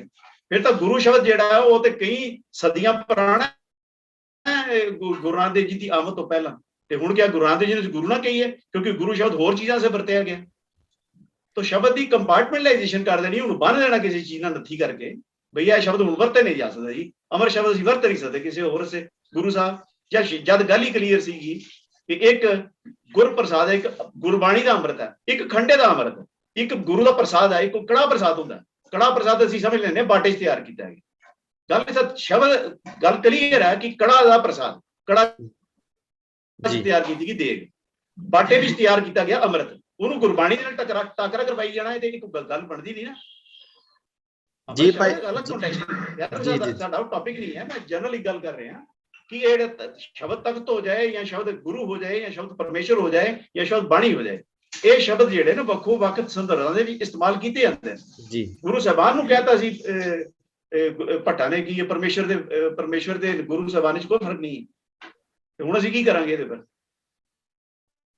जी? बाणी नूं कहता, पोथी साहब नूं कहता पोथी परमेश्वर का थान, ਇਹਨਾਂ ਚੀਜ਼ਾਂ ਨੂੰ ਇਸ ਤਰ੍ਹਾਂ ਨਹੀਂ ਲਿਆ ਜਾਂਦਾ ਕਿ ਸ਼ਬਦ ਅਸੀਂ ਦੀ ਕੰਪਾਰਟਮੈਂਟ ਦੇ ਵਿੱਚ ਠੋਕ ਦਈਏ ਸ਼ਬਦ ਨੂੰ ਕਿ ਬਈ ਇਹ ਸ਼ਬਦ ਬਈ ਅਸੀਂ ਮਹਿਸੂਸ ਕਰ ਲਿਆ, ਬਸ ਹੁਣ ਨਹੀਂ ਇਹ ਗੱਲ। ਆਪਾਂ ਭਾਈ ਰਜਿੰਦਰ ਸਿੰਘ ਤੋਂ ਜਵਾਬ ਲੈਨੇ ਇਸ ਚੀਜ਼ ਦਾ। ਸਰ, ਇਹਨਾਂ ਨੇ ਜੰਮੂ ਸਾਹਿਬ ਨੇ ਆਪਣੀਆਂ ਦਲੀਲਾਂ ਦਿੱਤੀਆਂ, ਗੱਲ ਵੀ ਇਹਨਾਂ ਦੇ ਕਹਿਣ ਦਾ ਮਤਲਬ ਇਹ ਹੈ ਕਿ ਜਿਹੜੇ ਸ਼ਬਦ ਨੇ ਉਹ ਸ਼ਬਦਾਂ ਨੂੰ ਆਪਾਂ ਕਿਤੇ ਵੀ ਕਿਸੇ ਤਰੀਕੇ ਨਾਲ ਤੋੜ ਮਰੋੜ ਕੇ ਜਾਂ ਜੋ ਵੀ ਹੁੰਦਾ ਸਿਸਟਮ ਇਹਨਾਂ ਨੇ ਗੱਲ ਕੀਤੀ ਹੈ। ਤੁਹਾਡਾ ਇਹਦੇ ਬਾਰੇ ਕੀ ਕਹਿਣਾ ਹੁਣ? ਮੈਂ ਤਾਂ ਇਹ ਨਹੀਂ ਸਮਝ ਪਾ ਰਿਹਾ ਜੀ ਵੀ ਉਹ ਕਿਹੜੇ ਟੌਪਿਕ ਦੇ ਉੱਤੇ ਡਿਸਕਸ਼ਨ ਕਰ ਰਹੇ ਨੇ। ਕੁਝ ਕਨਫਿਊਜ਼ ਹੋ ਗਏ ਨੇ, ਪਰੇਸ਼ਾਨ ਹੋ ਗਏ ਨੇ। ਉਹਨਾਂ ਨੇ ਗੱਲ ਕਰ ਲੈਂਦੇ ਹੋ ਜੀ ਜੇ ਮੈਂ ਕਿਹਾ ਵੀ ਪਹਿਲਾਂ ਇਹਨੂੰ ਅਕਾਲ ਬੁੰਗਾ ਕਿਹਾ ਜਾਂਦਾ ਸੀ ਜਾਂ ਥੜਾ ਸਾਹਿਬ ਕਿਹਾ ਜਾਂਦਾ ਸੀ ਤੇ ਉਹ ਤੇ ਇਤਰਾਜ਼ ਹੈ। ਜੇ ਉਹ ਕਹਿ ਰਹੇ ਨੇ ਤੇ ਉਹ ਤੇ ਮੈਂ ਇਹਨੀ ਬੈਕਗ੍ਰਾਉਂਡ ਹੀ ਦੱਸੀ ਨਾ। ਜਿਵੇਂ ਇਹ ਕਹਿ ਰਹੇ ਨੇ ਕਿ ਪਹਿਲਾਂ ਪੋਥੀ ਸਾਹਿਬ ਕਿਹਾ ਜਾਂਦਾ ਸੀ, ਬਿਲਕੁਲ, ਤੇ ਮੈਂ ਉਹੀ ਦੱਸਿਆ ਕਿ ਪਹਿਲਾਂ ਅਕਾਲ ਬੁੰਗਾ ਕਿਹਾ ਜਾਂਦਾ ਸੀ ਜਾਂ ਥੜਾ ਸਾਹਿਬ ਕਿਹਾ ਜਾਂਦਾ ਸੀ, ਤੇ ਉਹਦੇ ਤੇ ਇਤਰਾਜ਼ ਹੈ ਤੇ ਇਹਦੇ ਉੱਤੇ ਨਹੀਂ। ਮੈਨੂੰ ਸਮਝ ਨਹੀਂ ਲੱਗੀ ਵੀ ਕੀ ਦੱਸਣਾ ਚਾਹੁੰਦੇ ਨੇ, ਕੀ ਕਹਿਣਾ ਚਾਹੁੰਦੇ ਨੇ। ਮੈਂ ਸ਼ਾਇਦ ਹੋ ਸਕਦਾ ਮੈਂ ਕਨਫਿਊਜ਼ ਹੋਇਆ ਹੋਵਾਂ, ਮੈਂ ਸਮਝ ਰਿਹਾ ਵੀ ਉਹ ਕਨਫਿਊਜ਼ ਹੋ ਰਹੇ ਨੇ। ਹੋ ਸਕਦਾ ਮੈਨੂੰ ਸਮਝ ਨਹੀਂ ਲੱਗ ਰਹੀ ਆਪਾਂ ਕਿਸ ਟੌਪਿਕ ਦੇ ਉੱਤੇ ਡਿਸਕਸ਼ਨ ਕਰ ਰਹੇ ਹਾਂ। ਸਰ, ਆਪਾਂ ਡਿਸਕਸ਼ਨ ਜਿਹੜੀ ਆ ਚਲੋ ਜਿਹੜੀ ਬਾਰ-ਬਾਰ ਅੰਮ੍ਰਿਤ ਤੇ ਪਾਹੁਲ ਬਾਰੇ ਗੱਲ ਕਰ ਰਹੇ ਨੇ ਉਹਦੇ ਤੇ ਕਰ ਲਓ, ਉਹ ਤਾਂ ਹੋਈ ਹੈ ਆਲਰੇਡੀ। ਸਰ, ਉਹਦੇ ਤੇ ਆਪਾਂ ਕਰਾਂਗੇ। ਉਹਦੇ ਤੇ ਆਪਾਂ ਬਣੀ ਹੋਈ ਹੈ, YouTube ਤੇ ਪਈ ਹੋਈ ਹੈ, ਇਹਨਾਂ ਦੀ ਬਣੀ ਹੋਈ ਹੈ, YouTube ਤੇ ਪਈ ਹੋਈ ਹੈ। ਜੇ ਹੁਣ ਕਿਸੇ ਗੱਲ ਨੂੰ ਇਹ ਕਿ ਮੈਂ ਨਾ ਮੰਨੂ ਹੈ, ਜਿਹੜੇ ਗੱਲਾਂ ਕਰ ਰਹੇ ਨੇ ਇਹਨਾਂ ਨੇ ਇੱਕ ਬੜੀ ਲੰਬੀ ਮੈਨੂੰ ਚਿੱਠੀ ਲਿਖੀ ਕਿ ਜੀ ਅੰਮ੍ਰਿਤ ਰਫਸ ਦਾ ਜਿਹੜਾ ਉਹ ਇਹਨਾਂ ਚੀਜ਼ਾਂ ਬਾਰੇ ਆਇਆ। ਮੇਰੇ ਕੋਲ ਅੱਜ ਵੀ ਉਹ ਇਹਨਾਂ ਦੀ ਚਿੱਠੀ ਵੀ ਪਈ ਹੈ ਤੇ ਮੈਂ ਆਪਣੀ ਜਿਹੜਾ ਜਵਾਬ ਦਿੱਤਾ, ਮੈਂ ਹਰ ਇੱਕ ਪੁਆਇੰਟ ਤੇ ਇਹਨਾਂ ਨੂੰ ਦੱਸਿਆ ਕਿ ਉਸ ਅੰਮ੍ਰਿਤ ਦਾ ਮਤਲਬ ਜਿਹੜਾ ਨਾਮ ਅੰਮ੍ਰਿਤ ਤੇ ਗੁਰਬਾਣੀ ਅੰਮ੍ਰਿਤ ਹੈ, ਹੋਰ ਦੂਸਰਾ ਕੋਈ ਨਹੀਂ। ਹਰ ਇੱਕ ਦਾ ਉਹਦਾ ਕੋਈ ਜਵਾਬ ਨਹੀਂ ਆਇਆ ਇਹਨਾਂ ਦਾ ਵੀ ਤੁਸੀਂ ਗਲਤ ਲਿਖਿਆ ਜਾਂ ਕੁਝ ਲਿਖਿਆ। ਮੈਂ ਉਹਦੇ ਉੱਤੇ ਵੀ ਡਿਸਕਸ਼ਨ ਕਰਨ ਨੂੰ ਤਿਆਰ ਹਾਂ, ਵਿਚਾਰ ਕਰਨ ਨੂੰ ਤਿਆਰ ਹਾਂ। ਐਜ਼ ਲੌਂਗ ਜੇ ਗੁਰਮਤਿ ਨੂੰ ਅੰਡਰਸਟੈਂਡ ਕਰਨ ਲਈ ਵਿਚਾਰ ਜਾਂ ਕਿਸੇ ਕਨਸੈਪਟ ਨੂੰ ਸਮਝਣ ਲਈ ਵਿਚਾਰ ਕਰਨੀ ਹੈ ਤੇ। ਲੇਕਿਨ ਜਿਹੜੀ ਬਹਿਸਬਾਜ਼ੀ ਹੈ ਨਾ, ਜਿਵੇਂ ਆਪਾਂ ਮੋਰਚਾ ਜਿੱਤਣ ਆਇਆ, ਮੈਂ ਭਾਈ ਮੋਰਚਾ ਜਿੱਤਣ ਨਹੀਂ ਆਇਆ, ਮੈਂ ਤਾਂ ਮਾੜਾ ਜਿਹਾ ਬੰਦਾ, ਨਾ ਮੈਨੂੰ ਬਹੁਤੀ ਸੋਝੀ ਹੈ ਤੇ ਉਹ ਕੋਈ ਨਹੀਂ। ਮੈਨੂੰ ਇੱਕ ਮਿੰਟ ਦਾ ਅੱਧੇ ਕੁਝ ਸੈਕਿੰਡ ਦਾ ਟਾਈਮ ਦਿਓ। ਮੈਂ ਉਹਨਾਂ ਦੀ ਇੱਕ ਜਿਹੜੀ ਸੋਚ ਰਹੇ ਨੂੰ ਮੈਂ ਗੱਲ ਕਲੀਅਰ ਕਰਦੇ ਹਾਂ। ਹਾਂਜੀ, ਸਿਰਫ ਮੈਂ ਇਹ ਗੱਲ ਕਹਿਣਾ ਚਾਹੁੰਦਾ ਕਿ ਜਿਸ ਵੇਲੇ ਮੈਨੂੰ ਕੋਈ ਉਹਨਾਂ ਨੇ ਅਕਾਲ ਤਖਤ ਦਾ ਪਰਸਪੈਕਟਿਵ ਦੱਸਣ ਦੀ ਕੋਸ਼ਿਸ਼ ਕੀਤੀ ਹੈ, ਮੈਂ ਇਹਨੂੰ ਬਿਲਕੁਲ ਬੁਰਾ ਨਹੀਂ ਮੰਨਦਾ ਕਿ ਇਹ ਬੁਰੀ ਕੋਸ਼ਿਸ਼ ਹੈ ਜਾਂ ਗਲਤ ਕੋਸ਼ਿਸ਼ ਹੈ। ਮੈਂ ਸਿਰਫ ਇੰਨੀ ਗੱਲ ਕਹੀ ਹੈ ਕਿ ਜਿੱਥੇ ਉਹਨਾਂ ਨੇ ਇਹ ਗੱਲ ਕੀਤੀ ਨਾ ਕੈਟੇਗੋਰੀਕਲੀ ਕਿ ਅਕਾਲ ਤਖਤ ਦਾ ਨਾਮ ਪਹਿਲਾਂ ਹੁੰਦਾ ਹੀ ਨਹੀਂ ਸੀ 19ਵੀਂ ਸ਼ਤਾਬਦੀ ਤੋਂ ਪਹਿਲਾਂ, ਮੈਂ ਉਹਦੇ ਬਾਰੇ ਸਿਰਫ ਇੱਕ ਕਰੈਕਸ਼ਨ ਦਿੱਤੀ ਹੈ। ਹੋਰ ਮੈਂ ਉਹਨਾਂ ਦੀ ਬੈਕਗ੍ਰਾਉਂਡ ਦੱਸਣ ਤੇ ਮੈਨੂੰ ਕੋਈ ਇਤਰਾਜ਼ ਨਹੀਂ ਹੈ। ਠੀਕ ਹੈ ਕਿ ਉਹਦੇ ਵਿੱਚ ਅਕਾਲ ਤਖਤ ਆਇਆ। ਮੈਂ ਤੁਹਾਨੂੰ ਦਾਅਵੇ ਨਾਲ ਕਹਿ ਰਿਹਾ, ਮੈਂ ਪੜ੍ਹਿਆ, ਮੈਨੂੰ ਦੱਸੋ ਪੇਜ, ਮੈਂ ਹੁਣੇ ਕੱਢ ਕੇ ਲਿਆਣਾ। ਤੁਹਾਨੂੰ ਮੇਰੀ ਲਾਇਬ੍ਰੇਰੀ ਦੇ ਵਿੱਚ ਪਈ ਹੈ ਗੁਰਬਨਾਸ ਪਾਤਸ਼ਾਹੀ ਜਮੀ, ਮੈਂ ਹੁਣੇ ਕੱਢ ਕੇ ਲਿਆਣਾ। ਜਿਹੜੀ ਤੁਸੀਂ ਸਿੱਕੇ ਦੀ ਗੱਲ ਭੇਜ ਦਿਆਂਗਾ। ਮੈਂ ਤਾਂ ਸਿੱਕਾ ਨਹੀਂ ਦੇਖਿਆ ਹੋਇਆ ਇਹੋ ਜਿਹਾ। ਨਹੀਂ, ਗੁਰੂ ਬਿਲਾਸਪੁਰ ਪਾਤਸ਼ਾਹੀ 6ਵੀਂ ਦਾ ਵੀ ਰੈਫਰੈਂਸ ਭੇਜ ਦਿਆਂਗਾ, ਮੈਂ ਤੁਹਾਨੂੰ ਭੇਜ ਦਿਆਂਗਾ ਰੈਫਰੈਂਸ। ਹੁਣ ਇਸ ਲਈ ਮੇਰੇ ਕੋਲ ਨਹੀਂ ਹੈ ਉਹ। I have taken the notes, ਮੈਂ ਨੋਟਸ ਲਏ ਸੀਗੇ, ਮੈਂ ਤੁਹਾਨੂੰ ਭੇਜ ਦਿਆਂਗਾ। ਆਪਾਂ ਸਰ ਇਸ ਚੀਜ਼ ਨੂੰ ਆਪਾਂ ਕੰਟੀਨਿਊ ਕਰਾਂਗੇ, ਕੋਈ ਜਿਹੜੀ ਆਪਣੀ ਵਿਚਾਰ ਚਰਚਾ ਇਹਨੂੰ ਆਪਾਂ ਡਿਬੇਟ ਨਹੀਂ ਕਹਿ ਸਕਦੇ। ਇਹ ਕਾਫੀ ਇੰਟਰਸਟਿੰਗ ਹੋ ਰਹੀ ਹੈ ਔਰ ਨਵੀਆਂ ਚੀਜ਼ਾਂ ਸਾਡੇ ਵਾਸਤੇ, ਸਾਡੇ ਦਰਸ਼ਕਾਂ ਵਾਸਤੇ ਵੀ ਸਿੱਖਣ ਨੂੰ, ਸਿਖਾਉਣ ਨੂੰ ਕਾਫੀ ਕੁਝ ਮਿਲ ਰਿਹਾ। ਸੋ ਲੇਕਿਨ ਹੁਣ ਮੈਂ ਆਖਰੀ ਸਵਾਲ ਦੋਵਾਂ ਪਾਰਟਿਸਪੈਂਟਸ ਤੋਂ ਇਹ ਲਵਾਂਗਾ ਕਿ ਕੀ ਅਕਾਲ ਤਖਤ ਦੀ ਜਿਹੜੀ ਹੋਂਦ ਹੈ ਇਸ ਟਾਈਮ ਸਿੱਖ ਪੰਥ ਦੇ ਵਿੱਚ ਉਹਦੀ ਲੋੜ ਹੈ ਜਾਂ ਨਹੀਂ ਹੈ? ਜੇ ਲੋੜ ਹੈ ਤਾਂ ਕਿਉਂ ਹੈ? ਇਹ ਮੇਰਾ ਸਵਾਲ ਸਭ ਤੋਂ ਪਹਿਲਾਂ ਭਾਈ ਰਜਿੰਦਰ ਸਿੰਘ ਨੂੰ ਹੈ, ਉਸ ਤੋਂ ਬਾਅਦ ਭਾਈ ਜੰਮੂ ਜੀ ਜਵਾਬ ਦੇਣਗੇ ਉਹਦਾ। ਅਸਲ 'ਚ ਜਿਹੜੀ ਡਿਸਕਸ਼ਨ ਸ਼ੁਰੂ ਹੋਈ ਹੈ ਨਾ, ਗਲਤ ਸ਼ੁਰੂ ਹੋਈ ਹੈ ਜੀ। ਅਕਾਲ ਤਖਤ ਸਾਹਿਬ ਬਾਰੇ ਮੈਨੂੰ ਕੋਈ ਦੁਚਿੱਤੀ ਨਹੀਂ। ਜੇ ਪੰਥ ਨੇ ਇੱਕ ਤਖਤ ਬਣਾਇਆ, ਸਾਡਾ ਇੱਕ ਸੈਂਟਰ ਆਫ ਪਾਵਰ ਚਾਹੀਦਾ। ਬਿਲਕੁਲ। ਉਹਦਾ ਸਿਸਟਮ ਤੇ ਵਰਕਿੰਗ ਦਾ ਉਹਦੇ ਉੱਤੇ ਮੈਨੂੰ ਕੋਈ ਮਤਭੇਦ ਹੋ ਸਕਦੇ ਨੇ। ਠੀਕ ਹੈ ਜੀ। ਉਹਦੀ ਲੋੜ ਬਾਰੇ ਵੀ ਕੋਈ ਨਹੀਂ, ਪਰ ਹੁਣ ਇੱਕ ਮਜ਼ੇਦਾਰ ਗੱਲ ਹੈ, ਇੱਕ ਗੁਰਬਾਣੀ ਦੇ ਵਿੱਚ ਫਰਮਾਨ ਆਉਂਦਾ ਹੈ, ਤਖਤ ਬਹਿ ਤਖਤੇ ਕੀ ਲਾਇਕ ਜੀ, ਕਿ ਤਖਤ ਦੇ ਉੱਤੇ ਤਖਤੇ ਦੇ ਲਾਇਕ ਬਹਿਣਾ ਚਾਹੀਦਾ। ਇਹਦਾ ਮਤਲਬ ਜਿਹੜਾ ਤਖਤ ਤੇ ਬੈਠੇ ਉੱਤੇ ਕੋਈ ਕੁਆਲੀਫਿਕੇਸ਼ਨ ਹੋਣੀ ਚਾਹੀਦੀ, ਉਹਦੇ ਵਿੱਚ ਕੋਈ ਗੁਣ ਹੋਣੇ ਚਾਹੀਦੇ ਨੇ। ਅੱਜ ਸਾਡੇ ਜਥੇਦਾਰ ਨੇ ਮੈਨੂੰ ਕੋਈ ਕੱਢ ਕੇ ਦੱਸ ਦਿਓ ਵੀ ਉਹਨਾਂ ਦੇ ਵਾਸਤੇ ਕੀ ਕੁਆਲੀਫਿਕੇਸ਼ਨਸ ਨੇ, ਕੀ ਉਹਨਾਂ ਦੇ ਟਰਮਸ ਨੇ, ਉਹ ਕਿਹਨੂੰ ਅਪਾਇੰਟ ਕੀਤਾ ਜਾ ਸਕਦਾ ਹੈ, ਕੀ ਉਹਦੀਆਂ ਕੁਆਲੀਫਿਕੇਸ਼ਨ ਹੋਣੀਆਂ ਚਾਹੀਦੀਆਂ, ਕਿੰਨੇ ਚਿਰ ਲਈ ਉਹਦੀ ਟਰਮ ਹੋਏਗੀ, ਕੌਣ ਉਹਨੂੰ ਹਟਾ ਸਕਦਾ ਹੈ, ਕਿੰਨੇ ਹਾਲਾਤ 'ਚ ਹਟਾ ਸਕਦਾ ਹੈ, ਕਿਉਂ ਹਟਾ ਸਕਦਾ ਹੈ, ਕਿੰਨੇ ਚਿਰ ਬਾਅਦ ਉਹ ਆਪਣੇ ਆਪ, ਕੋਈ ਦੱਸੋ ਜਿਹੜਾ ਤਖਤੇ ਕੀ ਲਾਇਕ ਹੈ ਉਹਦਾ ਮੈਨੂੰ ਦੱਸੋ ਕੋਈ ਐਸਾ ਹੋਵੇ। ਔਰ ਇਹ ਗੱਲ ਜਿਹੜੀ ਮੈਂ ਹੁਣ ਤੁਹਾਨੂੰ ਕਹਿ ਰਿਹਾ ਨਾ, ਮੈਂ 2002 ਤੋਂ ਦੇ ਕਰੀਬ ਦੀ ਗੱਲ ਹੈ। ਜਥੇਦਾਰ ਜੋਗਿੰਦਰ ਸਿੰਘ ਵੇਦਾਂਤੀ ਉੱਥੇ ਬਣੇ ਜਥੇਦਾਰ ਜੀ। ਜਦੋਂ ਉਹਨਾਂ ਨੇ ਅਜੇ ਉਹਦਾ ਸੰਭਾਲਣਾ ਸੀ, ਮੈਂ ਉਹਨਾਂ ਨੂੰ ਜਾ ਕੇ ਮਿਲਿਆ ਤੇ ਮੈਂ ਉਹਨਾਂ ਨੂੰ ਕਿਹਾ, ਮੈਂ ਕਿਹਾ ਗੱਲ ਇਹ ਹੈ, ਜਿਸ ਤਰ੍ਹਾਂ ਤੁਹਾਨੂੰ ਬਣਾਇਆ ਜਾ ਰਿਹਾ ਤੇ ਪਿਛਲੇ ਨੂੰ ਲਾਇਆ ਜਾ ਰਿਹਾ, ਬੜਾ ਮੰਦਭਾਗਾ ਹੈ। ਤੁਸੀਂ ਇੱਕ ਜ਼ਰੂਰ ਕਰਨਾ, ਆਪਣੇ ਟਾਈਮ ਦੇ ਵਿੱਚ ਇਹਦੇ ਕੋਈ ਸਿਸਟਮ ਬਣਾ ਦੇਣਾ। ਔਰ ਜਸਪਾਲ ਸਿੰਘ ਜੀ, ਜਿਹੜੀ ਮੈਂ ਗੱਲ ਕਹਿ ਰਿਹਾ, ਜਿੱਥੇ ਮਰਜ਼ੀ ਇਹਨੂੰ ਕਨਫਰਮ ਕਰ ਲੈਣਾ, ਉਹਨਾਂ ਨੇ ਅਹੁਦਾ ਸੰਭਾਲਣ ਤੋਂ ਬਾਅਦ ਪਹਿਲਾਂ ਕਿਹਾ ਕਿ ਸ਼੍ਰੋਮਣੀ ਕਮੇਟੀ ਨੂੰ ਮੈਂ ਹਦਾਇਤ ਦੇਣਾ ਕਿ ਤੁਸੀਂ ਅਕਾਲ ਤਖਤ ਦੇ ਜਥੇਦਾਰ ਦੇ ਅਹੁਦੇ ਵਾਸਤੇ ਟਰਮਸ ਐਂਡ ਕੰਡੀਸ਼ਨਸ ਜਿਹੜੀਆਂ ਉਹ ਸਾਰੀਆਂ ਬਣਾਓ, ਉਹਦੀ ਕੁਆਲੀਫਿਕੇਸ਼ਨ ਸਭ, ਕਿਵੇਂ ਅਪਾਇੰਟਮੈਂਟ ਹੋ ਸਕਦੀ ਹੈ ਉਹ ਬਣਾਓ। ਉਹ ਵੀ ਭੁਗਤ ਕੇ ਚਲੇ ਗਏ। ਚਲੋ ਪਹਿਲਾਂ ਤਾਂ ਮੈਂ ਜਦੋਂ ਦੀ ਗੱਲ ਕਹਿ ਰਿਹਾ, ਮੇਰੇ ਬੜੇ ਸੰਬੰਧ ਸਨ, ਬਾਅਦ ਦੇ ਵਿੱਚ ਤਾਂ ਮੇਰਾ ਬੜਾ ਵਿਰੋਧ ਹੋ ਗਿਆ ਉਹਨਾਂ ਨਾਲ, ਉਹ ਡਿਫਰੈਂਟ ਇੱਕ ਟੌਪਿਕ ਹੈ। ਹਾਂਜੀ ਇਸ ਤੋਂ ਹੋ ਗਿਆ ਕਿਉਂਕਿ ਜੋ ਉਹਨਾਂ ਨੇ ਚੰਨ ਚਾੜੇ ਬਾਅਦ ਦੇ ਵਿੱਚ, ਉਹ ਵੀ ਆਪਣੇ ਆਪ 'ਚ ਇਤਿਹਾਸ ਨੇ, ਇਤਿਹਾਸ ਬਣੇ ਹੋਏ ਨੇ, ਉਹਦੇ ਕਿਸੇ ਦੇ ਮੁਨਕਰ ਹੋਣ ਨਾਲ ਨਹੀਂ ਫਰਕ ਪੈਣਾ।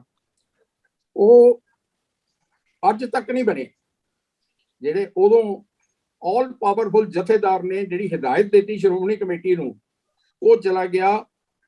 ਉਹਦੇ ਬਾਅਦ 2 ਜਥੇਦਾਰ ਹੋਰ ਚਲੇ ਗਏ, ਲੇਕਿਨ ਉਹ ਟਰਮਸ ਨਹੀਂ ਬਣੀਆਂ ਅੱਜ ਤੱਕ, ਕੋਈ ਉਹ ਜਿਹਾ ਨਹੀਂ ਬਣਿਆ। ਇਹ ਇਹੋ ਜਿਹਾ ਮਤਲਬ ਪਾਵਰਫੁਲ, ਆਲ ਪਾਵਰਫੁਲ ਅਸੀਂ ਅਹੁਦਾ ਕਹਿੰਦੇ ਆ, ਤੇ ਉਹਦੀ ਅਸਲ ਔਕਾਤ ਇਹ ਹੈ ਕਿ ਉਹਨੂੰ ਸ਼ਾਮ ਨੂੰ ਕਿਹਾ ਜਾਂਦਾ ਵੀ ਜਾਂ ਸਵੇਰੇ ਰਿਜ਼ਾਈਨ ਕਰ ਦੇ, ਨਹੀਂ ਤੇ ਬੇਇੱਜ਼ਤ ਕਰਕੇ ਕੱਢ ਦਿਆਂਗੇ। ਇਹ ਸੱਚਾਈ ਹੈ ਸੌਦੇ ਦੀ। ਇਹ ਬਹੁਤ ਸਾਰੇ ਅਸਲ ਦੇ ਵਿੱਚ ਗਲਤ ਗੱਲ ਦੇ ਉੱਤੇ ਟੌਪਿਕ ਛੇੜ ਲਿਆ।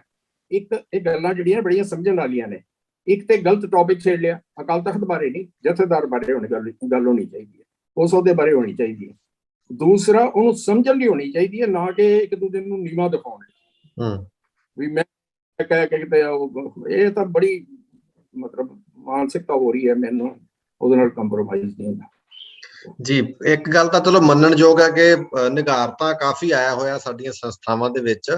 ਸੋ ਜੰਮੂ ਜੀ, ਤੁਹਾਡਾ ਜਿਹੜਾ ਮੇਰਾ ਕੁਐਸਚਨ ਸੀ ਉਹਦੇ ਬਾਰੇ ਤੁਹਾਡਾ ਆਖਰੀ ਟਿੱਪਣੀ ਕੀ ਹੈ, ਕਿਉਂਕਿ ਆਪਾਂ ਇਸੇ ਵਿਚਾਰ ਚਰਚਾ ਨੂੰ ਨਵੇਂ ਸਿਰਿਓਂ ਕੰਟੀਨਿਊ ਕਰਾਂਗੇ ਤਾਂ ਕਿ ਜਿਹੜੇ ਰੈਫਰੈਂਸ ਦੋਨੋਂ ਧਿਰਾਂ ਕਹਿ ਰਹੀਆਂ ਨੇ ਉਹ ਵੀ ਸਾਹਮਣੇ ਆ ਸਕਣ ਸੰਗਤ ਦੇ, ਔਰ ਸੰਗਤ ਫਿਰ ਫੈਸਲਾ ਕਰੇ ਕਿ ਸੱਚ ਕੀ ਹੈ ਔਰ ਸਾਨੂੰ ਕਿਹੜੇ ਪਾਸੇ ਨੂੰ ਜਾਣਾ ਚਾਹੀਦਾ। ਹਰਦੇਵ ਜੀ, ਤੁਹਾਡੀ ਆਖਰੀ ਲਾਸਟ ਟਿੱਪਣੀ ਕੀ ਹੋਣੀ ਚਾਹੀਦੀ ਹੈ?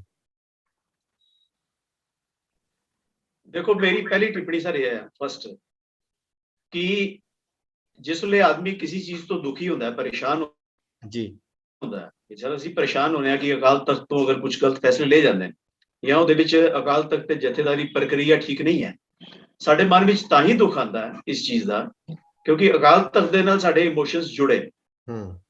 ਔਰ ਸੁਧਾਰ ਦੀ ਲਹਿਰ ਵੀ ਤਾਂ ਹੀ ਚਲੇਗੀ ਜੇ ਅਸੀਂ ਉਸ ਇੰਸਟੀਟਿਊਸ਼ਨ ਦੀ ਵੈਲਿਊ ਔਰ ਕੀਮਤ ਦਾ ਵਾਸਤਾ ਦੇ ਕੇ ਸੰਗਤ ਨੂੰ ਜਾਗਰੂਕ ਕਰਾਂਗੇ ਵੀ ਇਹ ਇੱਕ ਐਸਾ ਸਥਾਨ ਹੈ ਜਿੱਥੇ ਇਸ ਕਿਸਮ ਦੀਆਂ ਗੱਲਾਂ ਨਹੀਂ ਹੋਣੀਆਂ ਚਾਹੀਦੀਆਂ। ਇੱਕ ਅਪਰੋਚ ਇਹ ਹੈ ਕਿ ਚੂੰਕਿ ਅਸੀਂ ਬਦਲਾਵ ਨਹੀਂ ਲਿਆ ਸਕਦੇ, ਇਸ ਵਾਸਤੇ ਕਿਉਂ ਨਾ ਅਸੀਂ ਸੰਸਥਾਨ ਨੂੰ ਹੀ ਰੱਦ ਕਰ ਦਈਏ।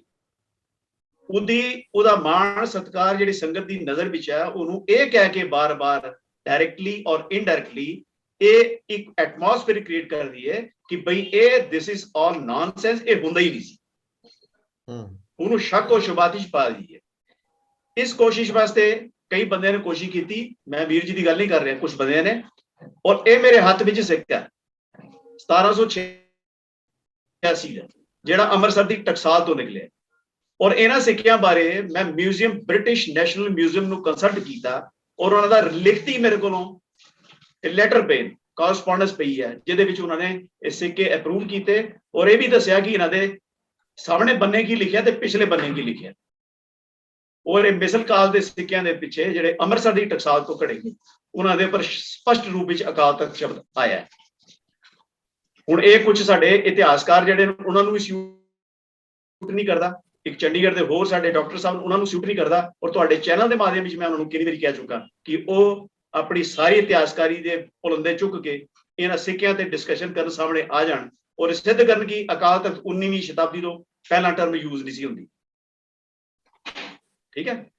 ਸੈਕੰਡ ਗੱਲ ਆ ਗਈ ਕਿ ਅਸੀਂ ਸ਼੍ਰੋਮਣੀ ਕਮੇਟੀ ਦੀ ਬਣਤਰ ਨੂੰ ਅਗਰ ਦੇਖੀਏ ਤੇ ਸ਼੍ਰੋਮਣੀ ਕਮੇਟੀ ਦੀ ਬਣਤਰ ਜਿਹੜੀ ਆ ਉਹ ਨਾ ਅਸੀਂ ਬਣਾਈ, ਨਾ ਵੀਰ ਜੀ ਨੇ ਬਣਾਈ, ਨਾ ਤੁਸੀਂ ਬਣਾਈ, ਤੇ ਨਾ ਅੱਜ ਦੇ ਮੌਜੂਦ ਕਿਸੇ ਸਿੱਖ ਨੇ ਬਣਾਈ। ਉਹ ਸਾਡੇ ਪੁਰਜਾਂ ਨੇ ਤਿਆਰ ਕੀਤੀ, ਸਾਡੇ ਪੁਰਖਿਆਂ ਨੇ ਤਿਆਰ ਕੀਤੀ। ਬਈ ਗੁਰਦੁਆਰਿਆਂ ਦਾ ਕੰਟਰੋਲ ਕਿਸੇ ਬਾਬੇ ਡੇਰੇ ਜਾਂ ਇੱਧਰ ਉੱਧਰ ਦੇ ਕੰਟਰੋਲ ਦੇ ਹੱਥ 'ਚ ਨਹੀਂ ਹੋਣਾ ਚਾਹੀਦਾ, ਉਹ ਸੰਗਤ ਦੇ ਹੱਥ 'ਚ ਹੋਣਾ ਚਾਹੀਦਾ। ਸੰਗਤ ਆਪਣੇ ਫੈਸਲੇ ਖੁਦ ਕਰੇ। ਹੁਣ ਹਰ ਫੈਸਲੇ ਵਾਸਤੇ 1.5-2 ਕਰੋੜ ਬੰਦਾ ਤੇ ਨਹੀਂ ਸੀ ਇਕੱਠਾ ਹੋ ਸਕਦਾ, ਜਾਂ ਉਸ ਵੇਲੇ ਅਗਰ 50-60-70 ਲੱਖ ਦੀ ਆਬਾਦੀ ਸੀ, ਉਹ ਸਾਰੇ ਤੇ ਨਹੀਂ ਸੀ ਇਕੱਠੇ ਹੋ ਸਕਦੇ ਨਾ ਹਰ ਫੈਸਲੇ ਵਾਸਤੇ। ਉਹਨਾਂ ਨੇ ਜਿਸ ਤਰ੍ਹਾਂ ਮੁਲਕ ਨੂੰ ਨਹੀਂ ਸਾਰੇ ਲੋਕ ਮਿਲ ਕੇ ਚਲਾ ਸਕਦੇ, ਮੁਲਕ ਵਾਸਤੇ ਸਰਕਾਰ ਚੁਣਨੀ ਪੈਂਦੀ, ਉਹਨਾਂ ਨੇ ਇੱਕ ਕਮੇਟੀ ਚੁਣ ਲਈ। ਕਮੇਟੀ ਚੁਣ ਲਈ ਤੇ ਕਮੇਟੀ ਨੂੰ ਇਹ ਅਖਤਿਆਰ ਹੋ ਗਿਆ ਵੀ ਉਹ ਉੱਥੇ ਦਾ ਨਿਜ਼ਾਮ ਜਿਹੜਾ ਪ੍ਰਬੰਧ ਨੂੰ ਜਿਹੜੀ ਆ ਉਹ ਕਰੇ, ਉਹਦੀ ਤਰਜਮਾਨੀ ਕਰੇ। ਹੁਣ ਜਿਹੜੇ ਚੁਣੀ ਗਈ ਕਮੇਟੀ ਤੇ ਚੁਣੀ ਗਈ ਤੇ ਇਸ ਰੂਪ ਤੇ ਨਹੀਂ ਸੀ ਨਾ ਕਿ ਉੱਥੇ ਕ੍ਰਿਮੀਨਲ ਲੋਕ ਮਾਈਂਡਡ ਲੋਕ ਆ ਕੇ ਬਹਿ ਜਾਣ ਜਾਂ ਉੱਥੇ ਗੁਰਮਤ ਤੋਂ ਸੁਖਣੇ ਬੰਦੇ ਆ ਕੇ ਬਹਿ ਜਾਣ। ਜਿਸ ਤਰ੍ਹਾਂ ਅੱਜ ਸਾਡੇ ਪਾਰਲੀਮੈਂਟ ਦੇ ਵਿੱਚ ਕਈ ਕੋਰਟਸ ਕਹਿ ਚੁੱਕੀਆਂ ਕਿ 40% ਬੰਦੇ criminal, law makers 40% of the law makers are criminals। ਹੁਣ ਦੱਸੋ ਕਰੀਏ ਕੀ? ਇਹਦਾ ਸੋਲੂਸ਼ਨ ਕੀ ਹੈ ਕਿ ਹਿੰਦੁਸਤਾਨ ਦੇ ਵਿੱਚ ਕੋਈ ਸਰਕਾਰ ਹੀ ਨਹੀਂ ਹੋਣੀ ਚਾਹੀਦੀ? ਐਸਾ ਸੋਲੂਸ਼ਨ ਕੋਈ ਦੇਗਾ ਨਹੀਂ ਨਾ, ਐਸਾ ਸੋਲੂਸ਼ਨ ਕੋਈ ਨਹੀਂ ਦੇਗਾ।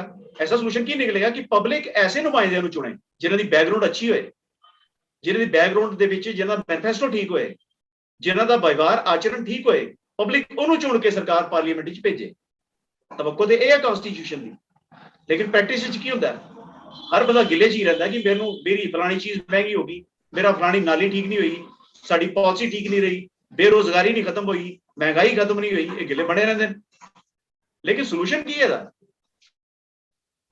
ਸੋਲੂਸ਼ਨ ਇਹ ਤੇ ਨਹੀਂ ਨਾ ਕਿ ਕਿਉਂਕਿ ਸਰਕਾਰ ਜਿਹੜੀ ਹੈ ਉਹ ਲੋਕਾਂ ਦੀ ਐਸਪੀਰੇਸ਼ਨ ਦੇ ਉੱਪਰ ਠੀਕ ਨਹੀਂ ਚੱਲ ਰਹੀ, ਇਸ ਕਰਕੇ ਸਰਕਾਰ ਨਾਲ ਦੀ ਚੀਜ਼ ਹੀ ਖਤਮ ਕਰ ਦਿੱਤੀ। ਅਸੀਂ ਲੋਕਾਂ ਨੂੰ ਜਾ ਕੇ ਜਿਹੜੇ ਅਸੀਂ ਬਜਾਏ ਵਨ ਲਾਈਨ ਪ੍ਰੋਗਰਾਮ ਬਣਾਉਣ ਤੋਂ ਕਿ ਲੋਕ ਗੁਰਮਤ ਨੂੰ ਸਮਝ ਕੇ ਅੱਛੇ ਬੰਦਿਆਂ ਨੂੰ ਚੁਣ ਕੇ ਸ਼੍ਰੋਮਣੀ ਕਮੇਟੀ 'ਚ ਭੇਜਣ, ਅਸੀਂ ਲੋਕਾਂ ਸਾਹਮਣੇ ਲੈ ਕੇ ਕੀ ਜਾਂਦੇ ਆ? ਡਿਸਪਿਊਟ। ਕਿਹਦੇ ਪਰ ਡਿਸਪਿਊਟ? ਕਿਰਪਾਨ ਤੇ ਡਿਸਪਿਊਟ, ਅੰਮ੍ਰਿਤ ਤੇ ਡਿਸਪਿਊਟ, ਬਾਣੀਆਂ ਤੇ ਡਿਸਪਿਊਟ, ਪੱਗ ਤੇ ਡਿਸਪਿਊਟ, ਕੇਸ ਰਖੜੇ ਨਹੀਂ ਰਖੜੇ ਉਹਦੇ ਡਿਸਪਿਊਟ, ਅਕਾਲ ਤਖਤ ਸੀ ਨਹੀਂ ਸੀ ਇਹਦੇ ਪਰ ਡਿਸਪਿਊਟ, ਦਰਬਾਰ ਸਾਹਿਬ ਹੈ ਸੀ ਕਿ ਨਹੀਂ ਸੀ ਉਹਦੇ ਪਰ ਡਿਸਪਿਊਟ, ਮੱਥਾ ਟੇਕਣਾ ਠੀਕ ਹੈ ਉਹਦੇ ਪਰ ਡਿਸਪਿਊਟ, ਮੱਥਾ ਨਹੀਂ ਟੇਕਣਾ ਠੀਕ ਹੈ ਇਹਦੇ ਪਰ ਡਿਸਪਿਊਟ। ਅਸੀਂ ਏਰੀਆ ਛੱਡਿਆ ਕਿਹੜਾ? ਫਿਰ ਲੋਕ ਸਾਡੀ ਸੁਣਨਗੇ ਕੀ? ਸਿੰਘ ਸਭਾ ਲਹਿਰ ਚੱਲੀ ਸੀ ਗੁਰੂ ਸਾਹਿਬਾਨ ਦੀ ਇੱਜ਼ਤ ਮਾਣ ਸਤਿਕਾਰ, ਦਰਬਾਰ ਸਾਹਿਬ ਦੇ ਇੱਜ਼ਤ ਮਾਣ ਸਤਿਕਾਰ, ਅਕਾਲ ਤਖਤ ਦੇ ਇੱਜ਼ਤ ਮਾਣ ਸਤਿਕਾਰ ਦਾ ਵਾਸਤਾ ਦੇ ਕੇ ਉਹਨਾਂ ਨੂੰ ਬੇਇੱਜ਼ਤ ਕਰਕੇ ਕਿਹੜਾ ਸੰਗਤ ਸਾਡੀ ਗੱਲ ਸੁਣੇਗੀ? ਇੱਕ ਪਾਸੇ ਅਸੀਂ ਸਾਰੀਆਂ ਚੀਜ਼ਾਂ ਨੂੰ ਬੇਇੱਜ਼ਤ ਕਰੀ ਜਾਂਦੇ ਆ, ਉਹ ਦੂਜੀ ਪਾਸੇ ਅਸੀਂ ਆ ਕੇ ਸੰਗਤ ਨੂੰ ਕਹਿੰਦੇ ਕਿ ਸਾਡੇ ਨਾਲ ਕਨਵਿੰਸ ਹੋ ਕੇ ਚੰਗੇ ਬੰਦੇ ਭੇਜੋ। ਉਹ ਤਾਂ ਕਹਿਣਗੇ, ਸੰਗਤ ਕਹੇਗੀ ਪਹਿਲੇ ਤਾਂ ਤੁਸੀਂ ਕਰਾ ਲਓ ਕਿ ਤੁਸੀਂ ਕਿਸੇ ਗੱਲ ਨੂੰ ਮੰਨ ਕੇ ਰਾਜੀ ਨਹੀਂ। ਸੋ ਇਹ ਮੇਰੀ ਗੱਲ ਹੈ ਕਿ ਅਸੀਂ ਆਪਣਾ ਸਾਰਾ ਜ਼ੋਰ ਜਿਹੜਾ, ਮੇਰੀ ਬੇਨਤੀ ਹੈ ਕਿ ਸਾਰਾ ਜ਼ੋਰ ਜਿਹੜਾ ਉਹ ਸ਼੍ਰੋਮਣੀ ਕਮੇਟੀ ਦੇ, ਕਿਸੇ ਵੀ ਗੁਰਦੁਆਰਾ ਪ੍ਰਬੰਧਕ ਕਮੇਟੀ ਦੇ ਵਿੱਚ, ਸ਼੍ਰੋਮਣੀ ਕਮੇਟੀ ਹੋਏ ਜਾਂ ਪੰਜਾਬ ਤੋਂ ਬਾਹਰ ਦੀਆਂ ਕਮੇਟੀਆਂ ਹੋਣ, ਉਹਨਾਂ ਵਿੱਚ ਅੱਛੇ ਲੋਕ ਚੁਣ ਕੇ ਲੈ ਕੇ ਆਈਏ ਜੀ। ਉਹਨਾਂ ਵਿੱਚ ਗੁਰੂ ਦਾ ਵਾਸਤਾ, ਅਕਾਲ ਤਖਤ ਦਾ ਵਾਸਤਾ, ਗੁਰੂ ਗ੍ਰੰਥ ਸਾਹਿਬ ਗੁਰਬਾਣੀ ਦਾ, ਗੁਰਮਤ ਦਾ ਵਾਸਤਾ ਦੇ ਕੇ ਉਹਨਾਂ ਨੂੰ ਚੰਗੇ ਪ੍ਰੇਰਣਾ ਦੇ ਕੇ ਚੰਗੇ ਲੋਕਾਂ ਨੂੰ ਚੁਣਨ ਦੀ ਪ੍ਰੇਰਣਾ ਦੇਈਏ ਜੀ। ਲੇਕਿਨ ਅਸੀਂ ਸਾਰਾ ਕੰਮ ਛੱਡ ਕੇ ਅਸੀਂ ਕੀ ਕੀਤਾ?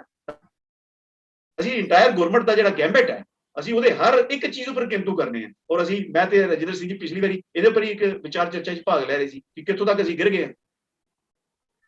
ਉਹਨਾਂ ਨੇ ਵੀ ਆਪਣੇ ਬੜੇ ਕੀਮਤੀ ਵਿਚਾਰ ਪੇਸ਼ ਕੀਤੇ ਸੀ, ਜਿਹਦੇ ਸੰਗਤ ਵਿੱਚ ਅਸੀਂ ਆਪਣੀ ਨੌਨਸੈਂਸ ਗੱਲਾਂ ਲੈ ਕੇ ਜਾਵਾਂਗੇ, ਸਾਡੀ ਗੱਲ ਸੁਣੇਗਾ ਕੌਣ ਜੀ? ਹਰਦੇਵ ਜੀ ਚੁਣ ਕੇ ਆਣਗੇ ਕਮੇਟੀ ਵਿੱਚ ਜਿਹੜੇ ਆ ਰਹੇ ਨੇ, ਤੇ ਸਿਸਟਮ ਠੀਕ ਨਹੀਂ ਹੋਏਗਾ। ਆਪਾਂ ਇਹ ਚੀਜ਼ ਨੂੰ ਕੰਟੀਨਿਊ ਕਰਦੇ ਆ। ਜਿਹੜੇ ਕੰਸਰਨ ਅੱਜ ਨਵੇਂ ਤਰੀਕੇ ਨਾਲ ਉੱਭਰ ਕੇ ਆਏ ਨੇ ਕਿ ਕੁਝ ਰੈਫਰੈਂਸਸ ਦੀ ਗੱਲ ਹੋ ਰਹੀ ਸੀ, ਉਹ ਅਸੀਂ ਚਾਹਾਂਗੇ ਸੰਗਤ ਦੇ ਸਾਹਮਣੇ ਪੇਸ਼ ਕੀਤੇ ਜਾਣ ਤਾਂ ਕਿ ਲੋਕ ਜਿਹੜੇ ਸੰਗਤ ਆ ਉਹ ਡਿਸਾਈਡ ਕਰੇ ਵੀ ਸੱਚ ਕੀ ਆ ਔਰ ਅਸੀਂ ਫੈਸਲੇ ਕੀ ਲੈਣੇ, ਅਸੀਂ ਕਿਹੜੀ ਸਿਸਟਮ ਦੇ ਨਾਲ ਜੁੜਨਾ ਔਰ ਸਾਡਾ ਵਾਹ ਵਾਸਤਾ ਕਿੰਨਾਂ ਚੀਜ਼ਾਂ ਦੇ ਨਾਲ ਪੈ ਰਿਹਾ। ਇਹ ਚੀਜ਼ਾਂ ਸਾਰੀਆਂ ਜਦੋਂ ਜੀ ਜਸਪਾਲ ਸਿੰਘ ਜੀ ਇੱਕ ਮਿੰਟ ਜ਼ਰਾ ਜੀ। ਇਸ ਤਰ੍ਹਾਂ ਬੜਾ ਵਧੀਆ ਤਰੀਕਾ ਹਰਦੇਵ ਸਿੰਘ ਜੀ ਦਾ ਮੈਨੂੰ ਬੜਾ ਅੱਛਾ ਲੱਗਾ ਜੀ ਬੜੀ ਭਾਵਕ ਦੀਆਂ ਗੱਲਾਂ ਕਰਕੇ ਟੌਪਿਕ ਨੂੰ ਕਿਧਰੇ ਲੈ ਜਾਂਦੇ ਨੇ, ਗੱਲਾਂ ਹੋਰ ਹੀ ਆ ਜਾਂਦੀਆਂ ਨੇ, ਬੜੀਆਂ ਅੱਛੀਆਂ ਲੱਗਦੀਆਂ ਨੇ, ਭਾਵਕ ਦੀਆਂ ਗੱਲਾਂ ਹੁੰਦੀਆਂ ਨੇ, ਬੜੀਆਂ ਸੌਦਲੀਆਂ ਲੱਗਦੀਆਂ, ਲੋਕਾਂ ਨੂੰ ਵੀ ਅਟਰੈਕਟ ਕਰਦੀਆਂ ਨੇ। ਇਹਨਾਂ ਨੇ ਗੱਲ ਕਹੀ ਕਿ ਸ਼੍ਰੋਮਣੀ ਕਮੇਟੀ ਇੱਕ ਐਕਟ ਦੇ ਅਧੀਨ ਬਣੀ ਹੈ, ਠੀਕ ਹੈ ਨਾ ਜੀ। ਸਾਡੇ ਕੋਲ 2 ਡਾਕੂਮੈਂਟ ਨੇ ਬੜੇ ਲਾਜਵਾਬ ਜੀ, ਮੈਂ ਦੋਨਾਂ ਨੂੰ ਮੰਨਦਾ। ਇੱਕ ਜਿਹਦੇ ਨਾਲ ਸ਼੍ਰੋਮਣੀ ਗੁਰਦੁਆਰਾ ਕਮੇਟੀ ਬਣੀ ਹੈ, ਗੁਰਦੁਆਰਾ ਐਕਟ ਆਫ 1925, ਠੀਕ ਹੈ ਜੀ। ਇੱਕ ਸਾਡੀ ਸਿੱਖ ਰਿਆਤ ਮਰਿਆਦਾ ਹੈ ਜੀ। ਇਹਨਾਂ ਨੂੰ ਕਹਿਣਾ ਨੈਕਸਟ ਟਾਈਮ ਜਦੋਂ ਡਿਸਕਸ਼ਨ ਲਈ ਆਉਣ ਤੇ ਉਹਨਾਂ ਵਿੱਚੋਂ ਰੈਫਰੈਂਸ ਲੈ ਆਉਣ ਵੀ ਉੱਥੇ ਜਥੇਦਾਰ ਅਕਾਲ ਤਖਤ ਦੀ ਪੋਸਟ ਕਿੱਥੇ ਹੈਗੀ ਹੈ। ਠੀਕ ਹੈ ਜੀ। ਬਸ ਉਹ ਲੈ ਆਉਣ, ਅੱਗੋਂ ਆਪਣੀ ਡਿਸਕਸ਼ਨ ਸੌਖੀ ਹੋ ਜਾਏਗੀ। ਜੀ ਹਰਦੇਵ ਜੀ, ਜਿਹੜੇ ਰੈਫਰੈਂਸ ਪਾਈ ਜੀ, ਮੈਂ ਇਹ ਸਿਰਫ ਛੋਟੀ ਜਿਹੀ ਗੱਲ ਦਾ ਪ੍ਰੀਸਾਈਸਲੀ, ਬੜੀ ਅੱਛੀ ਗੱਲ ਉਹਨਾਂ ਨੇ ਪੁੱਛੀ ਹੈ, ਛੋਟਾ ਜਿਹਾ ਜਵਾਬ ਦਿਆਂਗਾ ਕਿ ਅਕਾਲ ਤਖਤ ਦਾ ਇੰਸਟੀਟਿਊਸ਼ਨ ਕਿਸੇ ਸਰਕਾਰ ਦਾ ਜਾਂ ਕਿਸੇ ਐਕਟ ਦੀ ਦੇਣ ਨਹੀਂ ਹੈ ਜੀ। ਅਗਰ ਇਹ ਕਿਸੇ ਐਕਟ ਦੇ ਵਿੱਚ ਲਿਖਿਆ ਜਾਂਦਾ ਕਿ ਅਕਾਲ ਤਖਤ ਦੀ ਇੰਸਟੀਟਿਊਸ਼ਨ ਹੋਏਗਾ, ਦਰਬਾਰ ਸਾਹਿਬ ਦੀ ਦੇਣ ਹੈ, ਨਹੀਂ ਦੇਣਾ, ਬਾਕੀ ਗੁਰਦੁਆਰੇ ਉਹਨਾਂ ਦੀ ਦੇਣ ਹੈ, ਨਹੀਂ ਦੇਣਾ। ਉਹਨਾਂ ਨੂੰ ਗੁਰਦੁਆਰੇ ਨੂੰ ਕੰਟਰੋਲ ਕਰਨ ਦੇ ਬਾਰੇ ਗੁਰਦੁਆਰੇ ਕ੍ਰੀਏਟ, ਇੱਕ ਮਿੰਟ ਮੇਰੀ ਗੱਲ, ਸਾਰਾ ਸਿਸਟਮ ਹੈ ਉਹ ਐਕਟ ਦੇ ਵਿੱਚ ਆ ਸਕਦਾ ਹੈ। ਤੇ ਅਕਾਲ ਤਖਤ ਸਾਹਿਬ ਬਾਰੇ ਬੜਾ ਭਾਵਕ ਦੀ ਗੱਲ ਤੁਸੀਂ ਕਹਿ ਦਿੱਤੀ। ਵੀਰ ਜੀ ਮੇਰੀ ਗੱਲ ਸੁਣ ਲਓ ਪਹਿਲੇ, ਮੈਂ ਕਹਿ ਗਿਆ ਠੀਕ ਹੈ। ਐਕਟ ਦਰਬਾਰ ਸਾਹਿਬ ਵਰਗੇ ਗੁਰਦੁਆਰੇ ਦੇ ਕੰਟਰੋਲ ਵਾਸਤੇ ਹੈ, ਐਕਟ ਇਸ ਵਾਸਤੇ ਨਹੀਂ ਹੈ ਕਿ there will be an Golden Temple, ਇਹ ਨਹੀਂ ਲਿਖਿਆ ਉੱਥੇ, ਇਹ ਕਿਸੇ ਐਕਟ 'ਚ ਨਹੀਂ ਲਿਖਿਆ ਕਿ ਬਾਈ ਦੀ ਵਰਚੂ ਆਫ ਦਿਸ ਐਕਟ ਉਹਦੇ ਦੀ ਗੱਲ ਕੀਤੀ ਹੈ there will be one Golden Temple, ਇਹ ਨਹੀਂ ਲਿਖਿਆ। ਦਰਬਾਰ ਸਾਹਿਬ ਇਸ ਕਰਕੇ ਦਰਬਾਰ ਸਾਹਿਬ ਦੇ ਗ੍ਰੰਥੀਆਂ ਦੀ ਪੋਸਟ ਬਾਰੇ ਲਿਖਿਆ ਹੈ ਸਤਿਕਾਰਯੋਗ ਜੀ। ਮੈਂ ਕਹਿ ਰਿਹਾ ਅਕਾਲ ਤਖਤ ਦੇ ਜਥੇਦਾਰ ਦੀ ਪੋਸਟ ਬਾਰੇ ਜਿਹੜਾ ਲਿਖਿਆ ਉਹ ਲੈ ਆਉਣਾ। ਮੈਂ ਵੀਰ ਜੀ ਮੈਂ ਤਾਂ ਤੁਹਾਨੂੰ ਦੱਸ ਰਿਹਾ ਨਾ, ਉਹੀ ਤਾਂ ਤੁਹਾਨੂੰ ਦੱਸ ਰਿਹਾ ਕਿ ਫਿਰ ਖੰਡੇ ਬਾਟੇ ਦੀ ਅੰਮ੍ਰਿਤ ਦਾ ਨਹੀਂ ਲਿਖਿਆ ਉੱਥੇ, ਤੇ ਫਿਰ ਉਹੀ ਦਾ ਮਤਲਬ ਖੰਡੇ ਬਾਟੇ ਦੀ ਅੰਮ੍ਰਿਤ ਅਸੀਂ ਮੰਨਣਾ ਛੱਡ ਦਈਏ। ਉਹ ਪੋਸਟ ਹੈ, ਮੈਂ ਇੰਸਟੀਟਿਊਸ਼ਨ ਦੀ ਗੱਲ ਕਰ ਰਿਹਾ ਨਾ। ਖਾਲਸਾ ਇੰਸਟੀਟਿਊਸ਼ਨ ਹੈ ਨਾ, ਖਾਲਸਾ ਆਰਡਰ ਦੇ ਇੰਸਟੀਟਿਊਸ਼ਨ ਹੈ ਨਾ। ਅੱਛਾ, ਖਾਲਸਾ ਆਰਡਰ ਇੰਸਟੀਟਿਊਸ਼ਨ ਹੈ ਤੇ ਉਹਦੇ ਰਹਿਤ ਮਰਿਆਦਾ ਚ ਲਿਖਿਆ ਹੈ ਸਿੱਖ ਰਿਆਤ। ਮੈਂ ਸਿਰਫ ਇੰਨੀ ਗੱਲ, ਮੇਰੀ ਗੱਲ ਕੰਪਲੀਟ ਹੋਣ ਦਿਓ ਸ਼ਾਇਦ ਤੁਹਾਨੂੰ ਮੇਰੀ ਗੱਲ ਦਾ ਜਵਾਬ ਦਿਓ। ਹਾਂਜੀ, ਸਿੱਖ ਰਿਆਤ ਮਰਿਆਦਾ ਲਿਖਿਆ ਮਾਹੌਲ ਬਾਰੇ, ਹਾਂਜੀ ਅੰਮ੍ਰਿਤ ਛਕਾਉਣ ਦੇ ਸਿਸਟਮ ਬਾਰੇ ਸਿੱਖ ਰਿਆਤ ਮਰਿਆਦਾ ਲਿਖਿਆ, ਠੀਕ ਹੈ ਨਾ। ਹਾਂ ਤੇ ਮੈਂ ਇਹੀ ਕਹਿ ਰਿਹਾ ਸਿੱਖ ਰਿਆਤ ਮਰਿਆਦਾ ਜੀ ਦਿਖਾ ਦੇਣਾ ਜਥੇਦਾਰ ਦੇ ਅਹੁਦੇ ਦਾ। ਸਿੱਖ ਰਿਆਤ ਮਰਿਆਦਾ ਵਿੱਚ ਨਹੀਂ ਹੈ ਜਥੇਦਾਰ ਦੇ ਅਹੁਦੇ ਦਾ, ਪਤਾ ਨਹੀਂ ਮੈਨੂੰ ਤੇ ਤੁਸੀਂ ਪੜ੍ਹ ਕੇ ਦੱਸ ਦੇਣਾ। ਦੇਖੋ ਰਹਿਤ ਮਰਿਆਦਾ ਲੇਕਿਨ ਇੱਕ ਚੀਜ਼ ਲਿਖਤ ਮਰਿਆਦਾ ਦੀ ਤੁਸੀਂ ਪੜ੍ਹ ਲਓ। ਇੱਕ ਚੀਜ਼ ਮੈਂ ਜਵਾਬ ਦੇ ਲਗਾ ਕਿ ਇੱਕ ਚੀਜ਼ ਤੁਸੀਂ ਪੜ੍ਹ ਲਓ, ਗੁਰਮਤਾ ਕਰਨ ਦੀ ਮੱਦ, ਉਹ ਪੜ੍ਹ ਲਓ, ਤੁਹਾਨੂੰ ਉੱਥੇ ਸਮਝ ਆ ਜਾਏਗਾ ਵੀ ਕੀ ਹੈ। ਹਾਂ ਮੈਂ ਪੜ੍ਹਿਆ, ਪੰਥਕ ਬਨਾਵਟ ਕੀ ਹੈ, ਮੈਂ ਪੜ੍ਹਿਆ। ਉਹ ਤੇ 5 ਮਿੰਟ ਦਾ ਉੱਥੇ ਲਿਖਿਆ ਨਾ ਕਿ ਉੱਥੇ ਲਿਖਿਆ ਕਿ ਖਾਲਸਾ ਪੰਥਕ ਬਨਾਵਟ ਦੇ ਪ੍ਰਤੀ ਦੇ ਉਲਟ ਗੁਰਮਤਾ ਨਹੀਂ ਕਰ ਸਕਦਾ। ਤੇ ਪੰਥਕ ਬਨਾਵਟ ਕੀ ਹੈ? ਹਰਦੇਵ ਸਿੰਘ ਜੀ ਕਰੀ ਚੰਗੀ ਤਰ੍ਹਾਂ ਪੜ੍ਹ ਲੈਣਾ। ਮੈਂ ਪੜ੍ਹ ਲਿਆ ਸਰ, ਮੈਂ ਤੁਹਾਨੂੰ ਹੁਣ ਦਿਖਾ ਵੀ ਦਿੰਦਾ ਸਰ। ਜਿਹੜੇ ਵੀ ਗੁਰਮਤੇ ਦੀ ਮਾਦੀ ਚ ਲਿਖਿਆ ਹੈ ਕਿ ਖਾਲਸਾ ਪੰਥਕ ਬਨਾਵਟ ਦੇ ਉਲਟ ਗੁਰਮਤਾ ਨਹੀਂ ਕਰ ਸਕਦਾ। ਰੌਲਾ ਪਾਈ ਜਾਓ, ਪੜ੍ਹ ਲੈਣਾ ਪਹਿਲਾਂ, ਜਰਾ ਪੜ੍ਹ ਲੈਣਾ। ਸਰ ਮੈਂ ਪੜ੍ਹ ਕੇ ਕਹਿ ਰਿਹਾ, ਹੁਣ ਤੁਸੀਂ ਪੜ੍ਹ ਲੈਣਾ ਨਾ। ਗੁਰਮਤੇ ਦੀ ਮੱਦ ਪੜ੍ਹ ਲੈਣਾ, ਜਸਪਾਲ ਜੀ ਪੜ੍ਹ ਲੈਣਗੇ ਗੁਰਮਤੇ ਦੀ ਮੱਦ ਆਖਰੀ ਚ।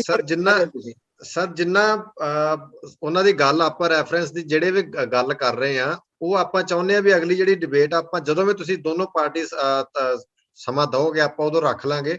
ਤਾਂ ਉਹ ਚੀਜ਼ਾਂ ਅਸੀਂ ਚਾਹਾਂਗੇ ਕਿ ਤੁਸੀਂ ਸੰਗਤ ਦੇ ਸਾਹਮਣੇ ਲੈ ਕੇ ਆਓ, ਆਪਾਂ ਉਹਨੂੰ ਸਕਰੀਨ ਸ਼ੇਅਰ ਕਰਕੇ ਸੰਗਤ ਨੂੰ ਦਿਖਾ ਦਾਂਗੇ ਵੀ ਇੱਥੇ ਆਹ ਚੀਜ਼ ਏਦਾਂ ਲਿਖੀ ਹੋਈ ਆ, ਤੇ ਕੋਸ਼ਿਸ਼ ਕਰਾਂਗੇ ਉਹ ਚੀਜ਼ਾਂ ਤੁਸੀਂ ਹਨਾ ਆਪਾਂ ਸਕਰੀਨ ਦੇ ਉੱਪਰ ਸਾਰਾ ਕੁਝ ਦਿਖਾ ਦਾਂਗੇ ਤਾਂ ਕਿ ਚੀਜ਼ਾਂ ਸਾਰੇ ਸਾਹਮਣੇ ਆ ਜਾਣ। ਤੇ ਸਾਡੀ ਜਿਹੜੀ ਕੌਮ ਆ ਭੰਬਲ ਭੂਸਿਆਂ ਵਿੱਚ ਪਈ ਹੋਈ ਆ, ਕਿਸੇ ਨੇ ਵੀ ਪਾਏ ਹੁਣ ਆਪਾਂ ਕਿਸੇ ਨੂੰ ਆਪਣੀ ਫੋਟੋ ਦੀ ਜਗ੍ਹਾ ਤੇ ਮੈਂ ਕਿਤਾਬ ਰੱਖ ਦਿਆਂਗਾ ਸਾਹਮਣੇ। ਸਰ ਉਹਦੀ ਲੋੜ ਨਹੀਂ ਪੈਣੀ, ਅਸੀਂ ਵਧੀਆ ਤਰੀਕੇ ਨਾਲ ਡਿਸਪਲੇ ਕਰ ਦਾਂਗੇ।